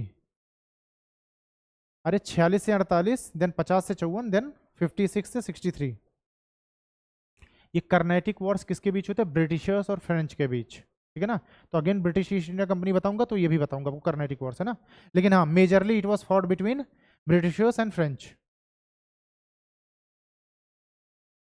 और 1760 में क्या हुआ जब फ्रेंच हारे? कौन सा बैटल था? वांडी वॉश। ठीक है, फाइनली बाई 1760,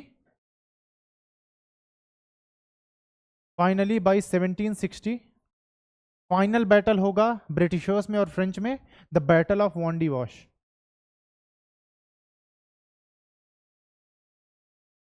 वांडी वॉश, ठीक है। और यहाँ से फ्रेंच कंप्लीटली वो हो जाएंगे एलिमिनेट, फ्रेंच आर फिनिश्ड। यहाँ से फ्रेंच खत्म होंगे तो फ्रेंच की खुन्नस बढ़ जाएगी ब्रिटिशर्स को लेकर के, नहीं हमें हरा करके भगा दोगे तो अब हम जो आपके लिए आपको टक्कर दे सकता मैं उसकी मदद करूंगा। तो सीधा रीजन ये था, है ना, कि अब मैं मैसूर की तरफ से हूँ। Now my best friend is Mysore,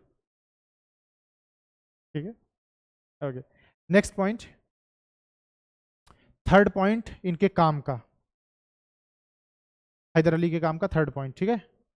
army was designed on European model. अब यूरोपियन मॉडल की बात कर रहा हूं तो सिर्फ ब्रिटेन की बात नहीं कर रहा हूं, जितने यूरोपियन पावर्स थे उस टाइम पे, क्योंकि लगातार जो वहां की मुस्लिम पावर्स हैं और क्रिश्चियंस हैं वो मर कट रहे हैं, और कई सौ सालों तक, मूवीज वगैरह देखी कोई पुरानी, वहां पे चर्च के नाम पे लड़ाइयाँ होती थी, डायनेस्टी के लिए लड़ाइयाँ हो रही है, तो मतलब ये मर कट रहे हैं।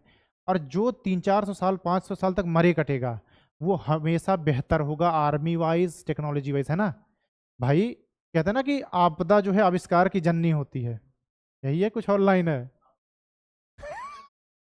ये तो वही बात होगी कि आराम सफलता कुंजी है।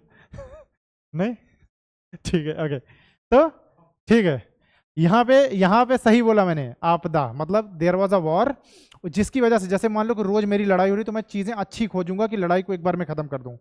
तो जो रीजन लगातार कई सौ सालों तक लड़ाई लड़ रहा है तो मिलिट्री वाइज भी उनकी टेक्निक ज़्यादा डेवलप्ड होंगी, टेक्नोलॉजी वाइज भी ज़्यादा डेवलप्ड होंगी, क्योंकि उनका काम ही वही है, उठो लड़ाई करो सो जाओ या तो मर जाओ, ठीक है, ओके। तो अब ऐसे लिखना आप, आर्मी इज इक्वल टू, ये टीपू सुल्तान की आर्मी बता रहा हूं, मतलब हैदर अली की या टीपू सुल्तान की army, army is equal to summation of risalas. अब देखो रिसालाज क्या थे ये बताता हूं आपको, summation of risalas, summation of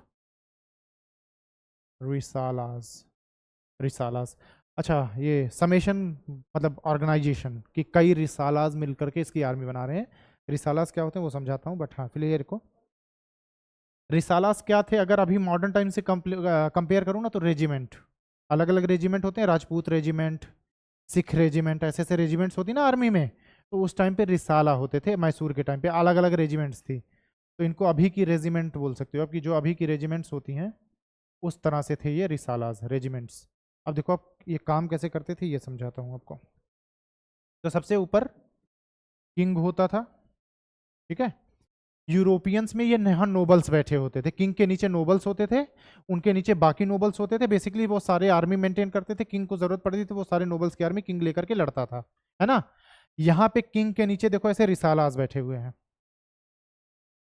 यहाँ पे है मान लो रिसाला 1, रिसाला 2, जैसे मिस्र की बात की थी मैंने, याद है ना, ऐसे ही ये रेजिमेंट्स हैं किंग की, रिसाला 3, रिसाला 4, रिसाला 5, ऐसे ही यहाँ पे रिसाला एन नंबर्स ऑफ रिसालास, ठीक है। nth टर्म नहीं पढ़ा रहा मैथ का, ठीक है, मैं बोल रहा हूँ कि कितने थे, हैं बहुत सारे थे, मतलब मान के चलो आप, अब ब्रिटिशर्स को डायरेक्ट टक्कर कोई दे रहा है, वो ब्रिटिशर्स जिसकी आर्मी इंग्लैंड की आर्मी की 3-4 गुना है, तो सोच लो कि जो डायरेक्ट टक्कर दे रहे तो कितने रिसालाज होंगे, लाखों लोग रहे होंगे टू बी ऑनेस्ट, है ना, ओके। रिसालाज लाखों नहीं, टोटल मिलाकर के लाखों थे, ठीक है। अब हर रिसाला का एक कमांडर होता था, हर रिसाला का एक कमांडर होगा, हर रिसाला का एक कमांडर होगा जो कि लीड करेगा हर रिसाला को, है ना, मतलब हर रिसाला इज अ आर्मी एंड उस आर्मी का एक कमांडर, तो ऐसे ही हर रिसाला का एक कमांडर, तो सेकंड रिसाला के लिए कमांडर 2, कमांडर 3, ऐसे एन नंबर ऑफ कमांडर्स होंगे, अलग अलग कमांडर। ऐसे ही ये कमांडर हैदर अली भी थे जिन्होंने टाटा बाय बाय कर दिया, है ना।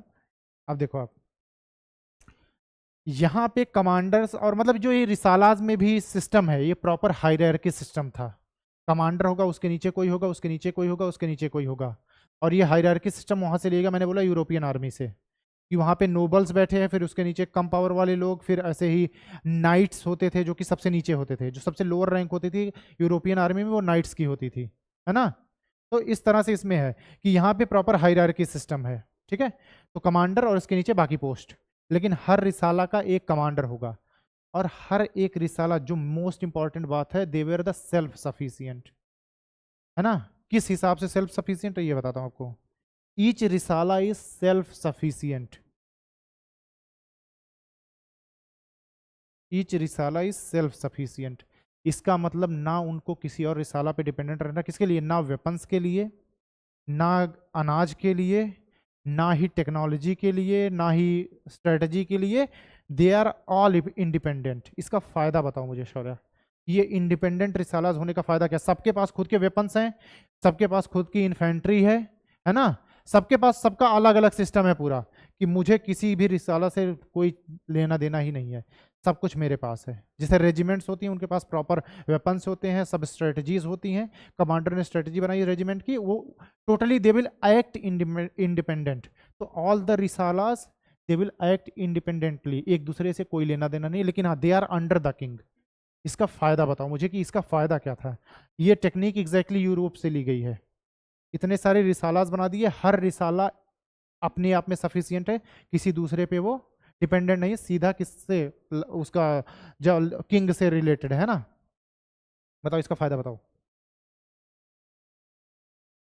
ठीक है, एक तो ये फायदा हो गया, ये है कि नहीं भाई, मुझे किसी से कुछ लेना देना थोड़ी है, मैं चाहूं तो अपने 4-5 रिसाला एक जगह लड़ाई के लिए भेज दूं, 4-5 एक जगह भेज दूं, 4-5 एक जगह भेज दूं। एक तो ये फायदा है। एक और फायदा है इसका, एक तो हाँ ठीक है, मल्टीपल वॉर को मैं कर सकता हूँ। एक और फायदा जो कि मेन फायदा है, हैदर अली राजा कैसे बने? कूप करके, डिथ्रोन करके। इनको भी डिथ्रोन किया जा सकता है कि नहीं? अब एक बात बताओ, जब इनका किसी एक से कोई लेना देना नहीं, मैं कह रहा हूँ कि चलो इसने राजा के खिलाफ बगावत कर भी दी, मैं इनको डायरेक्ट ऑर्डर दूंगा कि जाओ भाई इसको सप्रेस कर दो, मारपीट के भगा दो, सप्रेस कर दो, फायदा होगा कि नहीं? Because they are independent, they are like अपने आप में सेल्फ सफिशियंट हैं। तो अगर एक दो रिसालाज मेरे खिलाफ बगावत कर भी देते हैं तो it's not going to affect my rule. बाकी लोगों को बोलूंगा कि बेटा 3-4 लोग जाओ और इसको मार काट के दफना दो वहीं, कर सकता हूँ कि नहीं? तो यहाँ पे ट्रेट वाले चांसेस या डिथ्रोन वाले चांसेस बिल्कुल नेग्लेक्ट हो जाते, zero, zero chances of like coup d'etat, कि कोई भी रिसाला बगावत नहीं कर सकता, क्योंकि वो खुद में सेल्फ सफिशियंट है, किसी से कोई लेना देना नहीं है, जनरली इंटरेक्शन भी कम है। हाँ शाश्वत, ये तो मैं हैदर अली का सिस्टम समझा रहा हूँ ना, हैदर अली ने बनाया, पहले से ये सिस्टम थोड़ी है ओडीआर्स में। मिलिट्री पावरफुल जरूर थी, लेकिन ये सिस्टम नहीं था ना, वहां पे इट वाज यूनाइटेड, है ना। प्लस यहाँ पे कोई भी राजा डायरेक्ट अपनी मिलिट्री मेंटेन कर रहा है पहली बार, है ना। तो दिस इज द थिंग, तो ये रिसालास पहली बात बगावत नहीं करेंगे, डीथ्रोन होने के चांसेस खत्म हो जाते हैं, और इससे राजा और मजबूत होता जाएगा, क्योंकि उसको पता कि मेरे पास ऐसी 50 मिलिट्री पावर्स हैं, एक दो चली गई मर भी गई तो भी मेरे पास 48 बचेंगी। समझ आया भाई? अगर सारे सेल्फ सफिशियंट हैं तो वो उसी तरह से लड़ेंगे, किसी पे कोई डिपेंडेंसी नहीं है। ठीक है, ओके। तो ये था रिसालाज वाला सिस्टम। नेक्स्ट पॉइंट आप लिखना, hence risalas can be used independently. ठीक है, hence risalas can be used independently. कैसे? मोबिलिटी के हिसाब से मैं बोल रहा हूं, ये मूव भी बहुत तेजी से करेंगे अगर अपने आप में सेल्फ सफिशियंट है, खुद के टैंक लेकर के चल रहे हैं तो उनको क्या जरूरत है किसी और की, है ना। ठीक है, बाकी ये समझ आ गया ना कि भाई कोई R1 या R2 R3 कोई भी अगर डीथ्रोन करना चाहे राजा को, तो राजा बाकी रिसालास को यूज कर सकता है उसको सप्रेस करने में, ये ऑब्वियस है। ठीक है, next point, each risala had clear chain of commands. Work में ही बात कर रहे हैं अभी तक हैदर अली के। Each risala had clear chain of commands, हर रिसाला को पता था उसको क्या करना है। ठीक है, clear chain of commands leading up to the king, leading up to the king, clear chain of commands leading up to the king. Each risala had a commander directly appointed by the king. अब राजा commander उसको बनाएगा जो उसका हितैषी होगा, simple सी बात। ठीक है, each risala had a clear chain of command leading up to the king, each risala had a commander directly appointed by the king. ठीक है, नेक्स्ट पॉइंट लिखना आप, each risala had own weaponry. जैसा मैंने बोला कि वो सेल्फ सफिशियंट थे, अब किन चीजों में ये भी आप लिख लो अगर मान लो लिखने को आ गया। Each risala had own weaponry, weapons, comma, transport vehicles वगैरह प्रॉपर थे उनके पास, comma supplies, therefore each risala was self contained unit, ठीक है। Therefore each risala was self contained unit, किसी पे डिपेंडेंट नहीं है, सारी चीजें जरूरत की उनके पास हैं। ओके,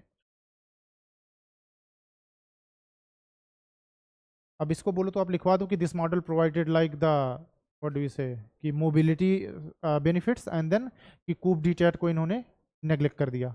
लिखना चाहो या बोलो तो हाँ लिखवा दे, एक ही पॉइंट है, लिख लो, आप कंक्लूड करने के लिए काम आएगा आपके।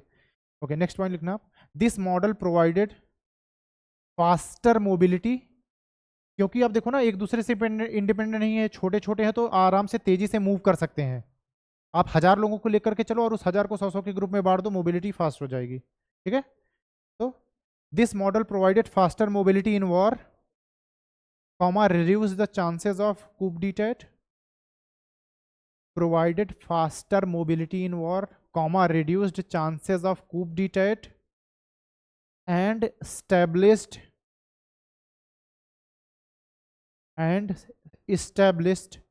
strong command and control of army under the king.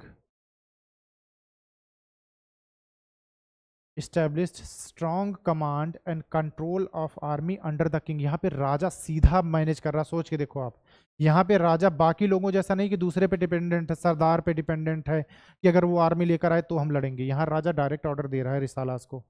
तो that's how Mysore is completely different from the other successor states और मराठा स्टेट से, है ना। ओके, पॉलिटी लिखना आप इनकी, हैदर अली की पॉलिटी या सेंट्रलाइज्ड स्टेट, ठीक है। वो एक पॉइंट लिख लेते हैं जहां पे इन्होंने उनको रिमूव किया था। तो पॉलिटी या सेंट्रलाइज्ड स्टेट हैदर अली का ही है अभी तक, ठीक है। Haider Ali 6182, Haidar Ali 6182 consolidated power by, Haidar Ali 6182 consolidated power by subjugating लिखा था कहीं तो, लिखा ही होगा, बाई सबजुगेटिंग से पहले था, अरे कहाँ चला गया, मर गया, by subjugating local warrior chiefs, comma hereditary overlords, local warrior chiefs कि कुछ लोग थे जो कबीले के सरदार बन के बैठे थे, उनको गया एक लात मार के भग, दिख मत जाना कल से, ठीक है। एंड देन हेरिडेटरी ओवरलॉर्ड्स वतन राइट्स वाले, like Deshmukhs and polygars, hereditary overlords like Deshmukhs and पॉलीगार्स।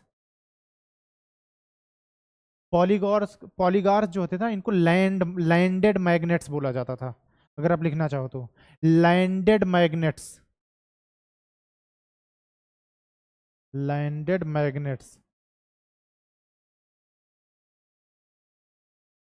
जमीन से जुड़े हैं चुंबक की तरह, ये हमारी है ना, लैंडेड मैग्नेट्स।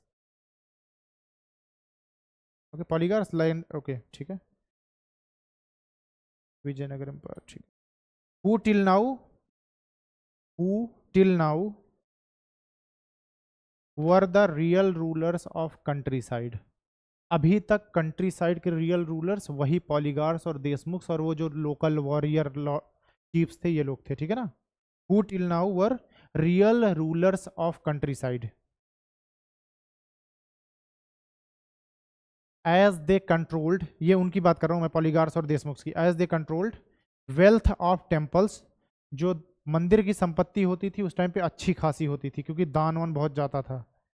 तो as they controlled wealth of temples and land revenue, ये दो चीजें majorly it was controlled by the polygars and the Deshmukhs, ठीक है। ये हो गया हैदर अली का, ठीक है ना। अब थोड़ा बात करते हैं टीपू सुल्तान की, ठीक है। जनरली हैदर अली प्लस टीपू सुल्तान लिखोगे क्योंकि मैंने बोला कि लगभग पैरेलल ही था, तो जो चीज़ें हैदर अली लेकर आ रहे थे टीपू सुल्तान उसको आगे बढ़ा देंगे, लेकिन एग्जैक्ट ये नहीं कह सकते कि टीपू का ही था। तो पहला चीज़ लिखना लैंड रेवेन्यू मॉडल, इनका लैंड रेवेन्यू मॉडल कैसा था, तो है ना।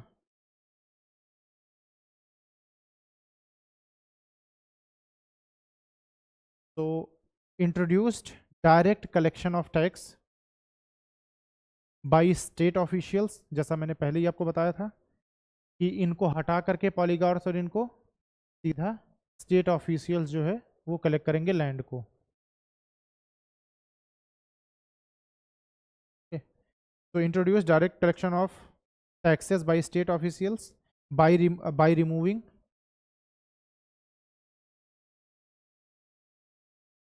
by removing dependence on Deshmukhs,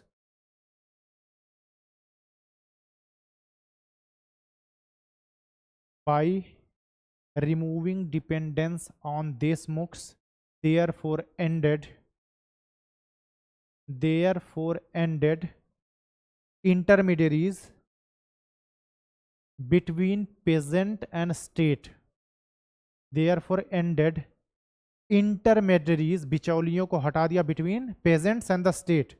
इससे एक फायदा और होगा कि पेजेंट रिवोल्ट बंद हो जाएगा, क्योंकि ये देशमुख क्या मांगा करते थे? नजराना। एक तो टैक्स तो कलेक्ट करते ही थे, दूसरा ये जबरदस्ती और पैसे वसूला करते थे, ठीक है ना। तो अब डायरेक्ट, अब इनका इंटरेक्शन पेजेंट्स का किससे होगा? राजा से डायरेक्ट इंटरेक्शन, तो बेहतर कंडीशन होगी। और शेखर बंदोपाध्याय में ये लाइन लिखी हुई है कि अगर सबसे मतलब कह सकते हो ना रिच जिस एग्रीकल्चर पार्ट कभी भी किसी किंगडम में रहा तो वो मैसूर था। मैसूर के टाइम पे सबसे रिच था इंडिया इस मामले में, एग्रीकल्चर वाले, ठीक है। Okay, presents, okay okay. This increased, मतलब ये इसका आउटकम क्या हुआ? This increased income of the state, इससे एक तो पहली बात तो स्टेट की इनकम बढ़ गई, क्योंकि क्या हुआ? शेयर खत्म हो गया, अब सिर्फ सैलरी जा रही है ना। तो this increased income of the state and decreased burden on peasants, and decreased burden on peasants। उसके आगे लिख लेना कि नो कमीशन ऑफ देशमुख्स। peasants से बर्डन कैसे हटा? देशमुख्स का कमीशन जाना बंद हो गया। अब उन्हें सिर्फ अपने लैंड रेवेन्यू का टैक्स पे करना है, जैसा उनके दादा परदादा पे कर रहे होंगे, जो पट्टा वट्टा में लिखा होगा, है ना।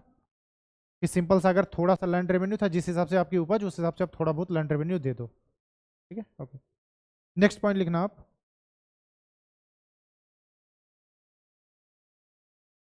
This increase the income of the state and decrease the burden on peasants, in bracket आपने लिख दिया नो कमीशन टू द देशमुख्स, कि देशमुख्स को कमीशन जाना बंद हो गया तो पीजेंट्स पे थोड़ा बर्डन कम हो गया, नहीं तो मिठाई के पैसे और मांगते थे वो, है ना, ठीक है।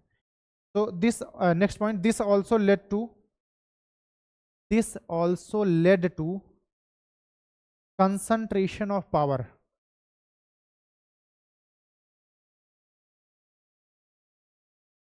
concentration of power in state,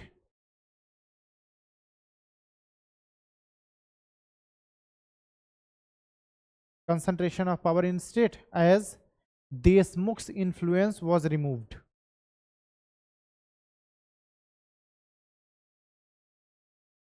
इसके आगे ब्रैकेट में आप इसको कंपेयर वाला बात एक लाइन में लिख दो आप, आगे इसके एक उसमें लिखना ब्रैकेट में, इन हैदराबाद, बंगाल, अवध, मराठास, ये सारे इनके जितने स्टेट्स हैं, intermediaries were strong, intermediaries were strong but not in Mysore. यहां पे इंटरमीडियरीज का खेल ही खत्म हो गया है, but not in Mysore.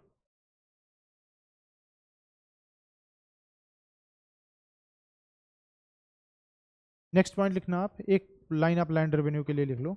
Land revenue was based on proper land surveys, survey होता था लैंड का कि किसके पास कितनी जमीन है, उसकी फर्टिलिटी कितनी है, ये सारी चीजें, है ना। तो land revenues was based on proper land surveys, that's that's that is land revenue was function of soil productivity, that is land revenue was the function of soil productivity and irrigation facility,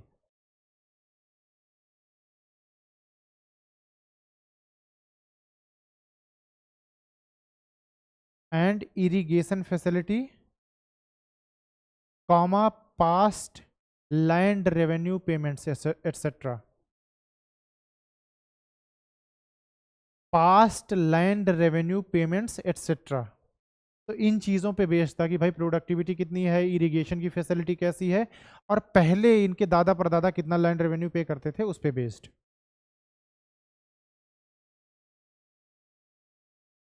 ठीक है,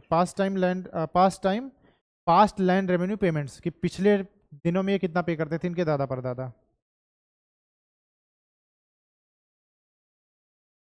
एक point और लिखना इसके आगे आप, to maximise land revenue को बढ़ाने के लिए, to maximise land revenue, Tipu Sultan 8299, to maximise land revenue. Next point, based तो आपने समझ लिया, इसको बढ़ाने के लिए कुछ काम किया था, उस बस एक दो points. To maximise the land revenue, Tipu Sultan 8299 code है। मॉडर्नाइज्ड इरिगेशन सिस्टम 8299, 1782 से 99।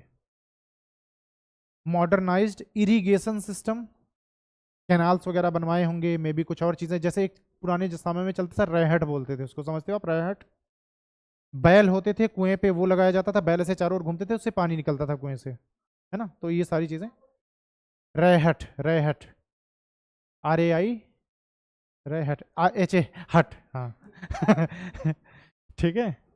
तो इससे एक बात याद आई, मेरे चाचा के बेटे थे, एक चाचा थे पड़ोस में ना, तो कभी कभी वो पी करके आते थे, तो जब वो पी करके आते थे सबसे पहला उनके सामने जो पड़ता था उससे इंग्लिश पूछते थे। ठीक, हमारे यहाँ एक भूषण डॉक्टर हुआ करते थे, भूषण ऐसे लिखा जाता है हिंदी में, भूषण ऐसे लिखा जाता है ना।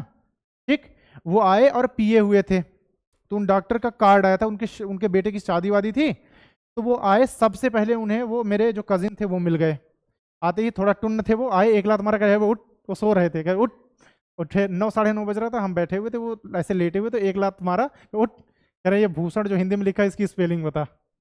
ठीक, अब वो पढ़ने में एकदम लास्ट, मेरे जो कजिन है, तो कह रहे भूषण की स्पेलिंग बता। तो अच्छा शुरू किया उन्होंने, कह रहे बी, फिर लगा कि ये है भा है तो हमको BH, ठीक है ना, कह रहे BHU, अब इसके आगे आ ही ना, कह रहे BHU YA यण, ठीक है, भूषण। उसके बाद में उन चाचा के पास एक मिलिट्री वाला वो थी लाठी, बाकी स्पेलिंग ठीक उन्होंने कराई उसके बाद, है ना। तो वही RH रेहट RAI, उसके बाद हट, क्या लिखा था हमने, हाँ, modernise irrigation system, promoted cultivation of cash crops. एक तो इरिगेशन सिस्टम को बढ़ाया and promoted cultivation of cash crops. What is the difference? What is cash crops?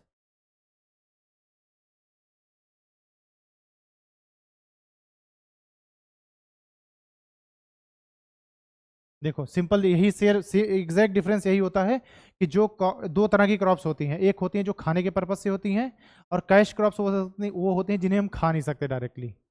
जैसे कॉफी बीन्स, उसको आप डायरेक्टली खा नहीं सकते, उसको प्रोसेस करके कर सकते हो। टी की, चाय की पत्ती आप सीधा नहीं खाओगे, है ना, दे विल इनडायरेक्टली यूज्ड। तो जो डायरेक्टली आप कंजम्पशन कर सकते हो, जैसे चावल वगैरह पका करके डायरेक्ट खा सकते हो, तो वो खाने के लिए। कैश क्रॉप्स मतलब जिनसे बिजनेस के लिए यूज किया जाए, डायरेक्टली आप उनको कंज्यूम नहीं कर सकते आप, तो वो सारी क्रॉप्स कैश क्रॉप्स होंगी जो डायरेक्टली कंज्यूम नहीं होंगी, प्रोसेस होंगी फर्दर देन कंज्यूम्ड, है ना। ठीक है, ओके। तो cash crops comma introduced sericulture, sericulture introduce हुआ किसी के टाइम में, सोचो सेरीकल्चर, बताओ प्रियंका जरा क्या है ये, व्हाट इज सेरीकल्चर? हाँ, है ना, रेशम के कीड़े, है ना, ठीक है। इसको आप बोल सकते हो सिल्क फार्मिंग। अरे तो मैं इंडिया की बात कर रहा हूँ, मैसूर। बात ये है ना यशिका, मैं उतना पुराना नहीं हूं, तुम हो तो तुम्हें पता है ठीक है, हैं? हाँ, मतलब वो जो मैसूर वाला रीजन था, जनरली जब अपने यहाँ है ना सिल्क फार्मिंग। बात देखो हो रहा होगा, लेकिन किसी को बिजनेस पर्पस पे, आप समझ रहे हो, बिजनेस लेवल पे कोई चीज आपको क्या करनी है, एक्सपोर्ट करनी है, उस पर्पस से इसको जो है किया गया, एक्सपोर्ट करने के पर्पस से। पहली बार होता तो रहा होगा क्योंकि ये पुश्तैनी था, लेकिन एक्सपोर्ट के पर्पस पे एक बड़े स्तर पे, बड़े पैमाने पे, है ना। सेरिकल्चर, सिल्क फार्मिंग, रेशम के कीड़े शहतूत के पेड़ पर होते हैं। शहतूत समझते हो, है ना, अच्छा होता है खाने में वो शहतूत, उसी के पेड़ पे होते हैं, उसकी पत्तियां खाते हैं ये कीड़े, है ना। इतना होता है लाल, थोड़ा लाल काला। इंग्लिश में ए, अरे SHATOT, शहतूत। ठीक है, ओके ओके। तो sericulture in Mysore, sericulture, introduce sericulture in Mysore.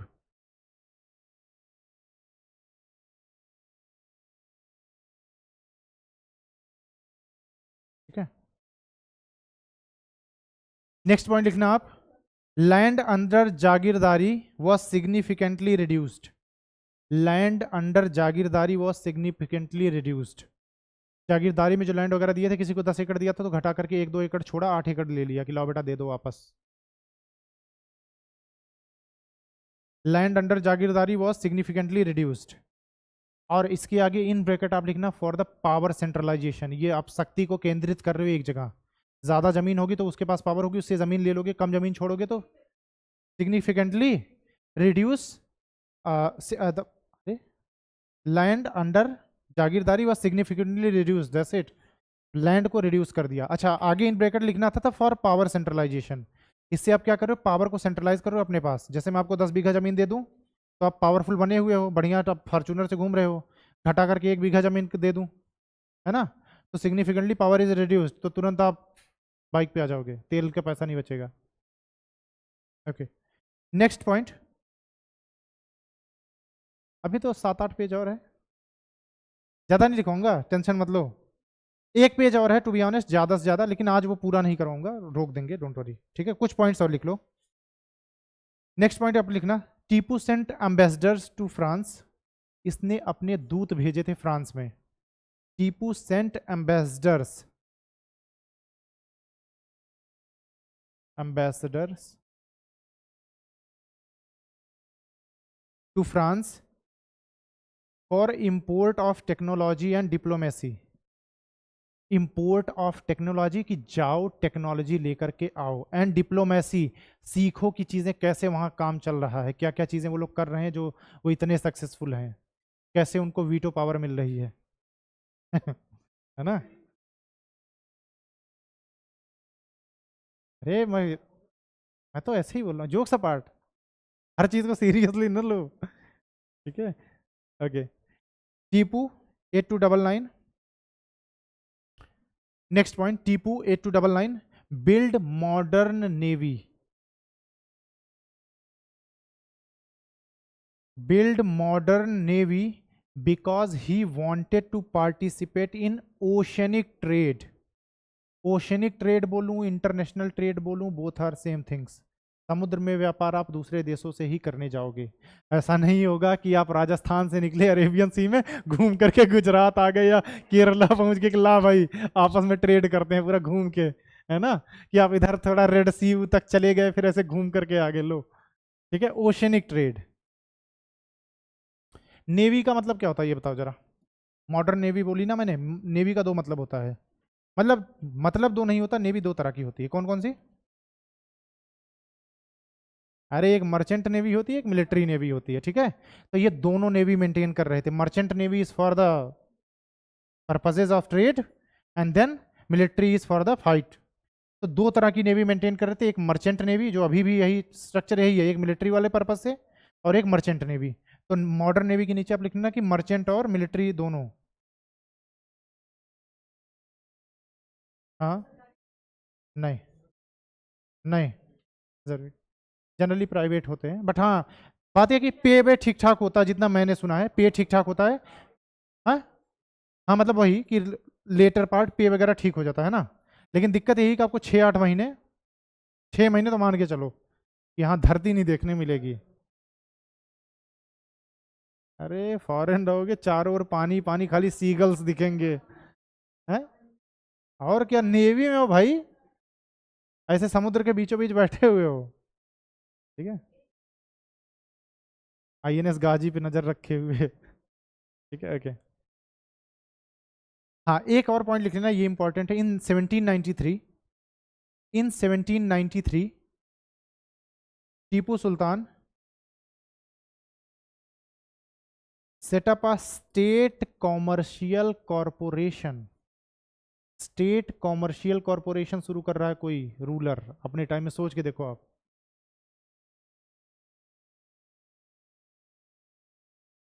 State commercial Corp मतलब क्या है? फैक्ट्रीज वगैरह बन रही है भाई, स्टेट स्टेब्लिश कर रहा है, काओ फैक्ट्रीज बनेंगी, प्रोडक्शन होगा।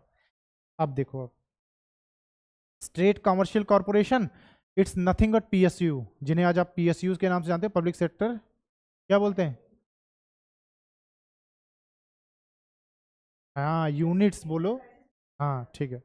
तो ये क्या थी बेसिकली? पीएसयूज, आज के टाइम की बात करूं तो पीएसयूज है ना, PSUs to set up factories outside Mysore and do international trade.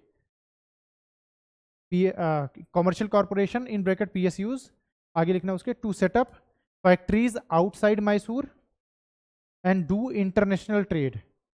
Mysore के बाहर फैक्ट्रीज स्टेब्लिश कर सकें और इंटरनेशनल ट्रेड। अब फैक्ट्रीज का मतलब, इसके तीन चार नाम आपको एनसीईआरटीज में मिलते हैं। फैक्ट्रीज के लिए दो तीन और नाम मिलते हैं, बताओ क्या होता है? एक तो इसको ट्रेड डिपो भी बोलते हैं कई बार, फैक्ट्रीज को ही, ठीक है ना, ट्रेड डिपो। एनसीईआरटीज में ये नाम लिखा हुआ है। अब इससे ना कंफ्यूजन क्रिएट होती है, क्यों ट्रेड डिपो यूज कर रहे हैं? तो देखो, फैक्ट्रीज के दो मायने होते हैं। इंडस्ट्रियल रेवोल्यूशन जब हो गया था, औद्योगिक क्रांति, उसके बाद की जो फैक्ट्रीज होंगी, मतलब इसके बाद में जो हम फैक्ट्रीज बोलेंगे, आफ्टर जो भी फैक्ट्री होंगी, तो जैसे ही हम फैक्ट्री की इमेज लेकर के अपने दिमाग में चलते हैं कि कुछ मशीनें होंगी, प्रोडक्शन हो रहा होगा, यही तो दिमाग में आती है फैक्ट्री के बाद पे, कि कुछ मशीनें लगी होंगी और क्या हो रहा होगा? प्रोडक्शन हो रहा होगा। लेकिन इंडस्ट्रियलाइजेशन से पहले जो ये फैक्ट्रीज हैं, इसका मतलब सिंपली वेयर हाउस होता था, जहां चीजें रखी गई होती थी, यहां कोई प्रोडक्शन नहीं होता था। तो इंडस्ट्रियलाइजेशन से पहले, तो मतलब अगर मैं बिफोर की बात करूं, इंडस्ट्रियलाइजेशन, इंडस्ट्रियल रिवोल्यूशन से पहले, तो factories is equal to simply warehouses, जहां पे सामान पूरे देश तक से ला करके रखा गया होता था और फिर वो वहां से सीधा एक्सपोर्ट होता था, या बाहर से सामान वहां ला करके रखा गया है और फिर उसको अलग अलग जगह पे बेचा जा रहा है। इंडस्ट्रियल रेवोल्यूशन से पहले factories are equal to just warehouse, या उसका एक और नाम लिख लो, ट्रेडिंग डिपो। वेयर हाउसेज बोलो इसको, फैक्ट्री बोलो, ट्रेडिंग डिपो बोलो। जैसे बस आकर के रुकती है, वैसे सामान आकर के यहाँ रुका करते थे, इसीलिए ट्रेडिंग डिपो है ना। एक और नाम था, that is called trading centre, इसी को ट्रेडिंग सेंटर भी बोलते थे, क्योंकि यहीं से सामान वगैरह जाया करते थे। ये तीनों नाम आपको एनसीईआरटीज में मिलेंगे, विपिन चंद्रा साहब की किताब में ये चीज़ें आपको मिलेंगी, ठीक है। तो इंडस्ट्रियल रिवोल्यूशन से पहले फैक्ट्रीज और वेयर हाउसेज, जहाँ पे सामान लाया गया वहाँ पे कुछ भी प्रोड्यूस नहीं होता था, पहली बात, ठीक है ना। कहीं पे भी, हालांकि कुछ लोगों ने ये बोला है, स्कॉलर्स ने, कहीं भी बुक्स में नहीं लिखा है, हिस्ट्री की किसी भी किताब में नहीं है, कुछ स्कॉलर्स बोलते थे कि यहाँ थोड़ी बहुत चीज़ें जो हाथ से प्रोड्यूस की जा सकती थी, रस्सी वस्सी काटने का काम, लूम वगैरह वाला काम जो हाथ से चलता था, जैसे गांधी जी सूत काटा करते थे, तो उसको आप प्रोडक्शन नहीं बोलोगे एग्जैक्टली, तो वो थोड़े बहुत काम होते थे, लेकिन किसी बुक में मेंशन नहीं है तो मैं नहीं बोलूंगा। तो सीधा मैं फैक्ट्री को वेयर हाउस बोलूंगा कि it's just a warehouse. Country के डिफरेंट पार्ट से वेयर हाउस में ला करके चीज़ें रख दी और वहां से सीधा उसको एक्सपोर्ट कर दिया, ठीक है। देखो आप, अगर एक चीज़ देखो आप, यहाँ से दो चीज़ें रिलेट होती हैं। जैसे जहां पे ये ट्रेड हो रहा है, जहां पे ये फैक्ट्रीज हैं, ठीक, अगर इन फैक्ट्रीज के, नेक्स्ट पे लिखवा दो, जैसे मान लो जो ये फैक्ट्रीज हैं, मतलब जो वेयर हाउसेज हैं, to be honest, warehouses या फैक्ट्रीज कुछ भी बोलो आप, अगर इन फैक्ट्रीज के आसपास घर बन जाते हैं, ठीक, घर बन गए, मतलब हाउसेज, फैक्ट्रीज को चलाने वाले का ऑफिस भी बन गया यहीं आसपास, ठीक है ना, और बाकी इन्होंने क्या कर दिया, थोड़ा शेल्टर सा बना दिया वर्कर्स के लिए, है ना, वर्कर्स का शेल्टर बन गया। किसी फैक्ट्री के आसपास अगर ये तीन चीजें बन गई, तो इसको बोलते हैं, क्या बोलेंगे, trading settlement, it is called as a trading settlement. तो जब ईस्ट इंडिया कंपनी पढ़ेंगे तो ये ट्रेडिंग सेटलमेंट वर्ड आएगा, ट्रेडिंग सेटलमेंट समझ आया, जहाँ पे आप ट्रेड कर रहे थे वहीं परमानेंटली बस गए, मजदूर वाइज भी, ऑफिस वाइज भी, आपका घर भी वहीं बन गया। तो अगर वहाँ पे बसाव हो जाता है तो it is called as a trading settlement. किसी भी फैक्ट्री के अराउंड अगर ये चीज़ें बन जाए तो वो उसको ट्रेडिंग सेटलमेंट बोलते हैं हम। क्लियर है? जैसे बंगाल वगैरह में मैं बोलूँगा ईस्ट इंडिया कंपनी का ट्रेडिंग सेटलमेंट था, इन्होंने अपना ऑफिस ऑफिस घर वर बना लिए, वहीं बैठ गए गवर्नर जनरल्स को लेकर के। ठीक है, अब इसी ट्रेडिंग सब सेटलमेंट को, क्योंकि ये आपका जो व्यापार है उसका मेन केंद्र है, ये यहीं से आपका सामान बिक रहा है ना, इसका अगर मैं फोर्टिफिकेशन कर दूं, किला बना दूं, इफ इट्स फोर्टिफाइड, अगर मैं इसका फोर्टिफिकेशन कर दूं, इसके चारों ओर किला बना दूं, क्योंकि इसको प्रोटेक्ट तो करना ही पड़ेगा मुझे, नहीं प्रोटेक्ट करूंगा बताओ फैक्ट्री में रखी हुई कोई आके लूट ले जाए। हाँ, तो इस तरह से बनता था क्या कहते हैं कि एक फोर्ट, जैसे फोर्ट विलियम, कलकत्ता का फोर्ट विलियम्स, वो ऐसा ही फोर्ट था वो, है ना। एग्जाम्पल के लिए आप लिख सकते हो कि fort William of Calcutta.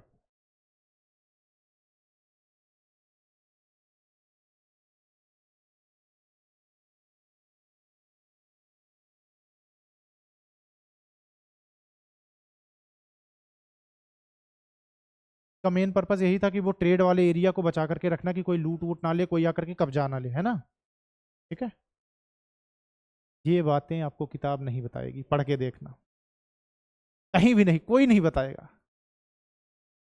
Thanks, तारीफ नहीं की लेकिन कोई बात नहीं। I take it as a compliment. ठीक है, तो ठीक है, यहाँ तक रखते हैं आज, दैट्स इट।